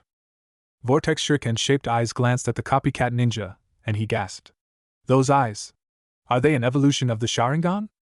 Naruto turned back to the crowd and let out the loud demon chakra-enhanced roar, sending them rolling backwards into their mates and making them fall over. Naruto. Kakashi's voice rang out again. Naruto closed his eyes and nodded. He turned back to the straightening out crowd of thugs and put his hands in a cross shape and called out, Kage Bunshin no Jutsu. 10 Narutos pulled their Kage no Shur out of its sheath. Kaka-sensei, Naruto's normal voice called out, Manjikyu Sharingan spinning in each shadow clone's eyes, let's go. Nodding, Kakashi created a handful of his own shadow clones, each pulling out a kunai. They rushed forward, aiming to disable. They slashed at legs, broke bones with the blunt ends of their weapons and generally knocked them out. At last they stood in front of the fat little tyrant. Naruto raised his sword for a killing blow but found Kakashi holding it as he was about to swing. What are you doing, Kakashi-sensei? Don't. Why not? He's a tyrant. Besides, it's his fault. Naruto spoke, his rage unmistakable. Kakashi looked at his student for a moment. What is? That Sasuke-chan died. If he didn't want to keep Tazuna from building the bridge, we would have never came here. And then Sasuke-chan wouldn't have died. He yelled at his teacher. Kakashi looked over to where Sasuke lay, and saw Naiko picking saban needles out of her. He turned back to Naruto, who was glaring at the cowering tyrant. Sighing, Kakashi spoke, I can't just let you kill him. Naruto growled, his vortex shuriken-shaped eyes glaring at his teacher. Why won't you let me get my revenge? Naruto yelled at him. Because killing for revenge will only lead you down a path I do not wish for any of my students. Kakashi said, looking sadly at Naruto, who closed his eyes and finally slumped in defeat and left go of the sword in Kakashi's hand. Kakashi slipped on a mask of cold indifference and walked up to Gato. Gato, I am your judge, and I will be your executor. You have committed heinous crimes against the people of Wave, therefore I find you guilty. Your punishment, death. He pulled a kunai out and slit the fat man's throat. A gasp came from behind them. Turning, they both saw Naiko's hand on Sasuke's neck. What is it? Kakashi called. It's really faint, but there's a pulse. He called back excitedly. What? Let me see. Naruto quickly ran over and put his hand on Sasuke's neck and closed his eyes, hoping to feel a widely when he felt the weak beat of her pulse. He snatched her up in his arms and hugged her tight. Ugh, dope, I can't breathe. A tired voice came from the girl in Naruto's arms. Oh, sorry, Sasuke-chan, Naruto said with a small smile on his face. I'm so tired, Sasuke said as she closed her eyes. Her breathing evened out, indicating she was asleep. Naruto picked her up and put her on his back. Naruto closed his eyes and they began their trek back to Tazuna's home. Kakashi looked at Naruto for a few moments, before deciding to speak. Are you alright, Naruto? Naruto thought for a few moments. No. Kakashi looked at his student and sighed. Do you want to talk about what happened? Naruto was silent for a few moments. I've killed 3 people today, Kakashi-sensei. I feel numb. I feel like I don't care that I've killed them, it's bothering me. Kakashi looked at his student. 3 people? Naruto looked at his teacher. Yes, back at the house when I woke up, there were 2 samurai thugs there, on Gado's orders, to kidnap Tsunami-san. But they attacked me, and I killed them, and then on the bridge I killed that boy Haku, with these black flames, I didn't even know I could use. Kakashi looked at his student pensively. Naruto, you did what you had to do. Killing is the life of shinobi. It's kill or be killed. You're gonna have to get used to it. Naruto looked down and nodded. Naiko and Tazuna looked at Naruto with sympathy. A week later, Sasuke had recovered and the bridge had been completed. Team 7 found themselves standing on the unnamed bridge as they looked at the crowd of people that wished them farewell. Team 7 smiled and waved to everybody as they started their trek back to Konoha. Naruto turned around and threw on a big smile for the crowd and gave a big wave and yelled out, "Farewell, land of wave." Turning around, the 3 began their long journey back to Konoha. Tazuna-san, the bridge needs a name, a villager called out. You're right, what should we call it? I know. How about the super mega awesome Tazuna Bridge? Tazuna shouted out energetically. The crowd face faulted. One villager called out, how about the Great Konoha Bridge? In honor of the Konoha ninja who helped free our land? This name was greatly received by the village, and so the bridge was dubbed the Great Konoha Bridge. What if Naruto awakens the Sharingan at Wave Harem? And thanks for watching my video till the end. If you enjoyed this content, then do consider subscribing to my channel, and leave a like if you guys need the next part. Comment down, and thanks for watching the video, and see you guys in the next video.